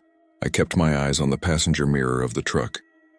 The glass held me in a shallow way, a pale, tired man moving in slow water, and behind him on the shoulder, the headstone edging forward each time my shape eclipsed the road in the reflection. It wasn't just the mirror doing it, I told myself. It was me being a fool about the mirror. When I got to the truck door, I reached for the handle and saw in the mirror fingers close around the very bottom of the headstone. Not flesh exactly, not bones, not even light. The fingers were the suggestion of hands worn thin by a century's worth of reaching. They had the same flat brightness as the stone, as if carved in the same dull flame. The mirror shook. My own face broke into slices and then knitted back up. I yanked the door and climbed in. The air in the cab smelled like the tea ring the wife had told dispatch about. Tannic and a little sweet, and the faint old animal musk any truck gathers on the road. I slammed the door and the mirror took my face again, invited it, expanded it. The headstone glided the last foot to the white line, then to the lip of the road, then to a kiss with the step of the cab. A soft sound like damp stone pushed against rubber. The truck sighed. In the glass, I saw a small movement below the place where my shoulder leaned against the door. A buckling in the metal. Just enough to say something had set its weight there. For a long minute I sat and nothing happened. Then the passenger floorboard down near where a glove box would end tapped. Once. Twice. Like a knuckle against a hollow table. The kind of tapping you do when you want to see if anyone is home. I answered it. I don't know why I did. I tapped back with my boot, the soft heel thudding once. There was a pause. Traffic like a low ocean. Then the tapping came again, a little higher now, closer to the plastic trim. I slid my hand along the door and felt the window crank, cold in my fingers. I thought about rolling the window down to break the plane of the glass. Before I had finished thinking that thought, a sound rose under the cab. Not a scrape, not a hard crunch. More like soil being stirred in a plastic tub. I pictured a gloved hand working dirt by feel. My stomach made a fist. I leaned away from the window and the mirror caught less of me. The headstone in the glass eased its pressure. When I eased back, it pressed harder. We breathed together like idiots. It was around then that I realized this thing wasn't trying to reach me so much as it was trying to use me. The mirror wasn't food. It was a hinge. The reflection of a person was the hinge pin. The headstone moved whenever a human face gave it a place to slide through. Like glass turned into a shallow river that flowed only behind your eyes. And if it could move through those stale inches of mirror, how far could it move through the other little darks glass held? The ones in phones, in TV screens, in a framed photo, in the tiny windows of the gauge cluster? How far had it already moved through Ambrose? Did it ask him to look at himself one last time before it opened the floor? I locked the door out of an old habit and laughed at myself. Locking a door on a thing made of distance is like pinning a smell to a wall. I leaned forward and thumbed the hazard switch off. The sudden dark made the cab feel smaller. In the mirror, the headstone seemed to consider that, then pressed again. Somewhere in the distance, thunder told a joke that took too long. When the first drop hit the windshield, fat and slow, the passenger mirror turned my face into an oval, pebbled and watery. The headstone used that moment in a way that was almost polite. It slid to the step and then under it, a smooth folding, as if a hand tucked it under a blanket. I felt the truck settle as if a heavy man had stretched out under the bench with a sigh that made the dust rise. The tapping moved to the center of the cab, directly beneath my boots. I lifted my feet on instinct. The rubber mat lifted with them, adhered by some small pressure. The headstone in the mirror was gone, or rather replaced by a shape without edges living in the place where reflections go when they aren't trying to be helpful. I stared at nothing and saw a little more than that. Something smelled like fresh-cut pipe. Metal and wet chalk. I thought about church basements and boys daring each other to stay in the dark after the lights. I leaned forward, braced, and pounded the heel of my hand against the horn. The sound blew the small space open and the tapping stopped. In the gap left by the noise, I heard a voice not with my ears but with the skin on my forearms. The voice wasn't words. It was the idea of someone saying please or maybe we're late. It was surprisingly gentle, the way a creak makes a shape gentle that could have cut you. I stayed there long enough that my legs went numb. When the lieutenant called to ask if I had taken a lunch, I told him I was bridging a situation and he said copy, in a way that suggested he didn't want it to be his. The rain gave up its bad idea of being a storm and fell straight down like a plane. I rolled the window all the way and the mirror went black with water, then clear, then black again. In those shifting small seconds, the pressure under the floor lightened. When the glass wasn't holding my face, the thing under the cab lost its grip. When the glass returned me to myself, it tightened. I rolled it down and up in slow sweeps until I could do it without thinking. The headstone made a sound like fabric being pulled through a tight place and then went slack. The truck rose a finger's breadth. I didn't feel victory. I felt like I'd tugged on a line I might be attached to somewhere I couldn't see. Near dawn, a road crew rolled past with a trailer full of cones and a radio loud with a commercial for farm equipment. The passenger in the front truck eyed my hazards and raised his chin, and I raised mine. Behind him, a kid in a second truck looked out and caught his own face in the side mirror, laughed, and then made that face again on purpose. The driver swatted his elbow. A minute later, my phone rang with Mara on the screen. I put it face down and felt a guilt as mechanical as a clock hand. She would ask if I was up and wanted a breakfast taco, and I would say no. And both of us would know I was shortening my own life by being difficult. At 7, I climbed out of the cab, knees aching like I'd hauled feed for hours. The mirror was clean again, slick with rain, and my face lived there like a stranger. I didn't look back into it once the door shut.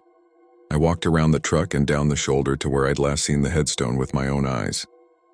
The grass lay flat there, pressed in a shape that wasn't a shape, a small divot like a heel at the edge of the asphalt, as if someone had used the road for leverage to slide something heavy into a pocket under the surface. The orange tapes on the fence shivered like the fence was breathing shallow. I placed my hand on the ground and it was warmer than I expected.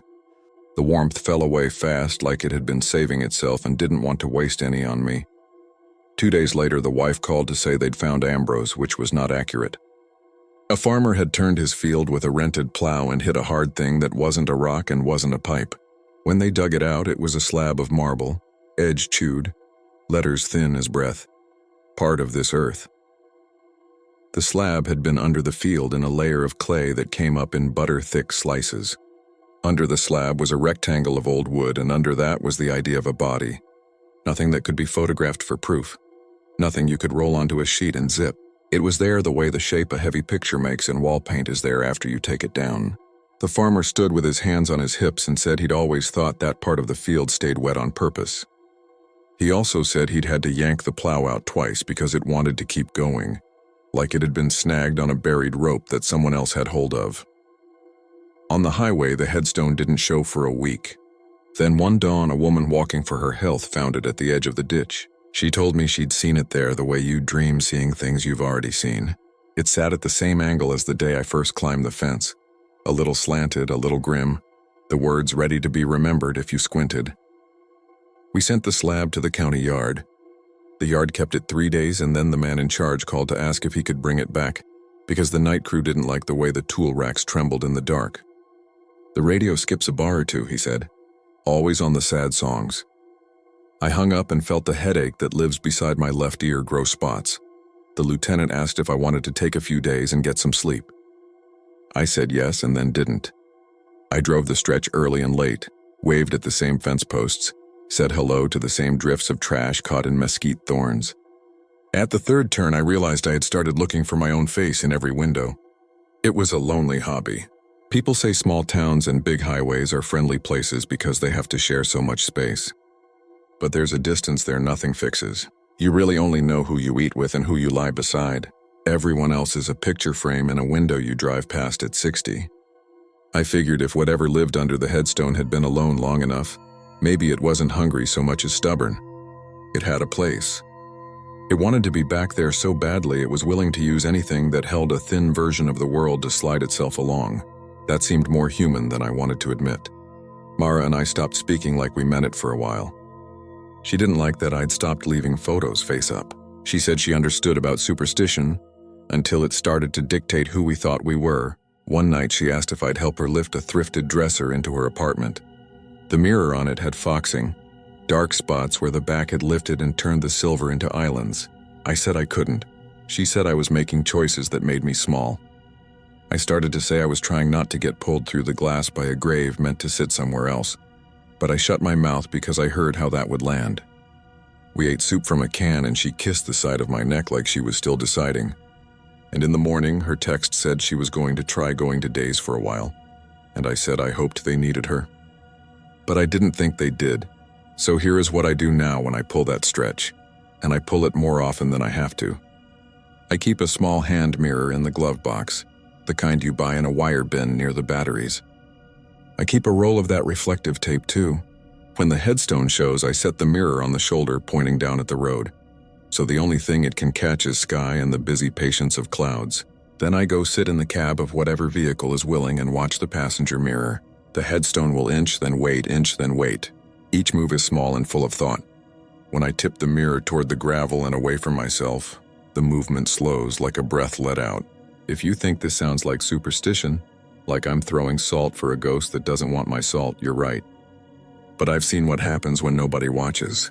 I've seen the shape a person leaves in a seat when they go where the road is softest. I've heard a tapping that was polite enough to knock. Some nights the grave moves farther than I can account for. The tape flutters a new place on the fence and the old flags look like they're applauding out of time. I tell myself the earth shrugs. I tell myself the ledger from 1919 meant what it said and no more. But when the mirror catches my face by accident, a flash of a jawline, an eyeball big as a plate, the headstone brightens in the glass like it recognizes a window it has used before. I angle my face away, feel the peculiar shame of being useful to something I do not understand. And I hope that if it's hunting for its rightful place, the distance between places is shorter now, that my lean in a mirror can shorten it by an inch. That's the best comfort I can come up with, that the thing is patient because it's close. There's one more piece I don't know where to put. A week back, I stopped at a rest area south of town at 3 a.m. The vending machine light makes you look sallow no matter how much sleep you've had. And the bathroom smelled like lemon, and the cheap blue urinal block that stains your boots if you step wrong. On the wall by the paper towel dispenser, someone had etched light with a key. Part of this earth. Same soft line, same refusal to own an I or a me. Under it, a date 1918. I pressed my thumb to the words and they felt newly scratched. In the mirror above the sink, my face hovered over the letters. For a second, something else sat where my mouth was supposed to be. Not a mouth. An absence, shaped like a coin pressed into clay and lifted out clean. It faded when I blinked. I turned on the tap and the water rattled and ran brown for a breath before it cleared. When it did, I washed my hands until they didn't feel like mine. If you drive Highway 36 at night and you see something white sitting by itself, do the obvious thing. Keep going. If you have to stop, don't use your glass to help it. Don't check your shape in the side mirror out of habit. Don't look at your phone's black screen with the camera reversed like a little pond.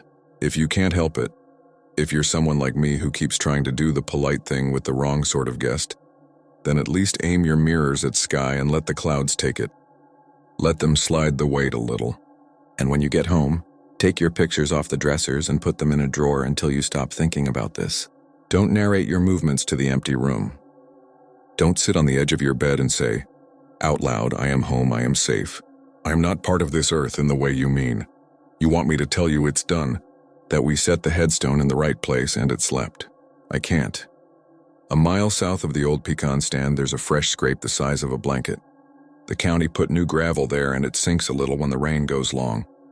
If you stop and kneel and put your hand on the ground, you will feel an old warmth. If you stand and look in the passenger mirror of your truck, you will see the road behind you like a strip of blank film. And if your own face crosses that strip even for a second, you will see a white tilt that wasn't there a blink ago. You can pretend you didn't. You can drive away and call your wife from the next town and ask if she wants you to pick up eggs. The eggs will be in a clear carton and one of them will be cracked at the bottom. And you will not see the crack until you hold the carton over the kitchen sink. The light above the sink will show you. And for a moment your face will be in the same glass as the crack. And somewhere out on Highway 36, a stone will use that moment to move the length of a breath closer to where it needs to be. And if you're very quiet after you close the fridge, you'll hear it knock. Just once. The sound it makes when it passes under a place people live. Then you'll sit at the table and eat without tasting anything. And when you clean up, you'll catch yourself wiping your fingerprints off the silver part of the toaster, as if the simple act of seeing yourself in the metal could be enough to open the ground.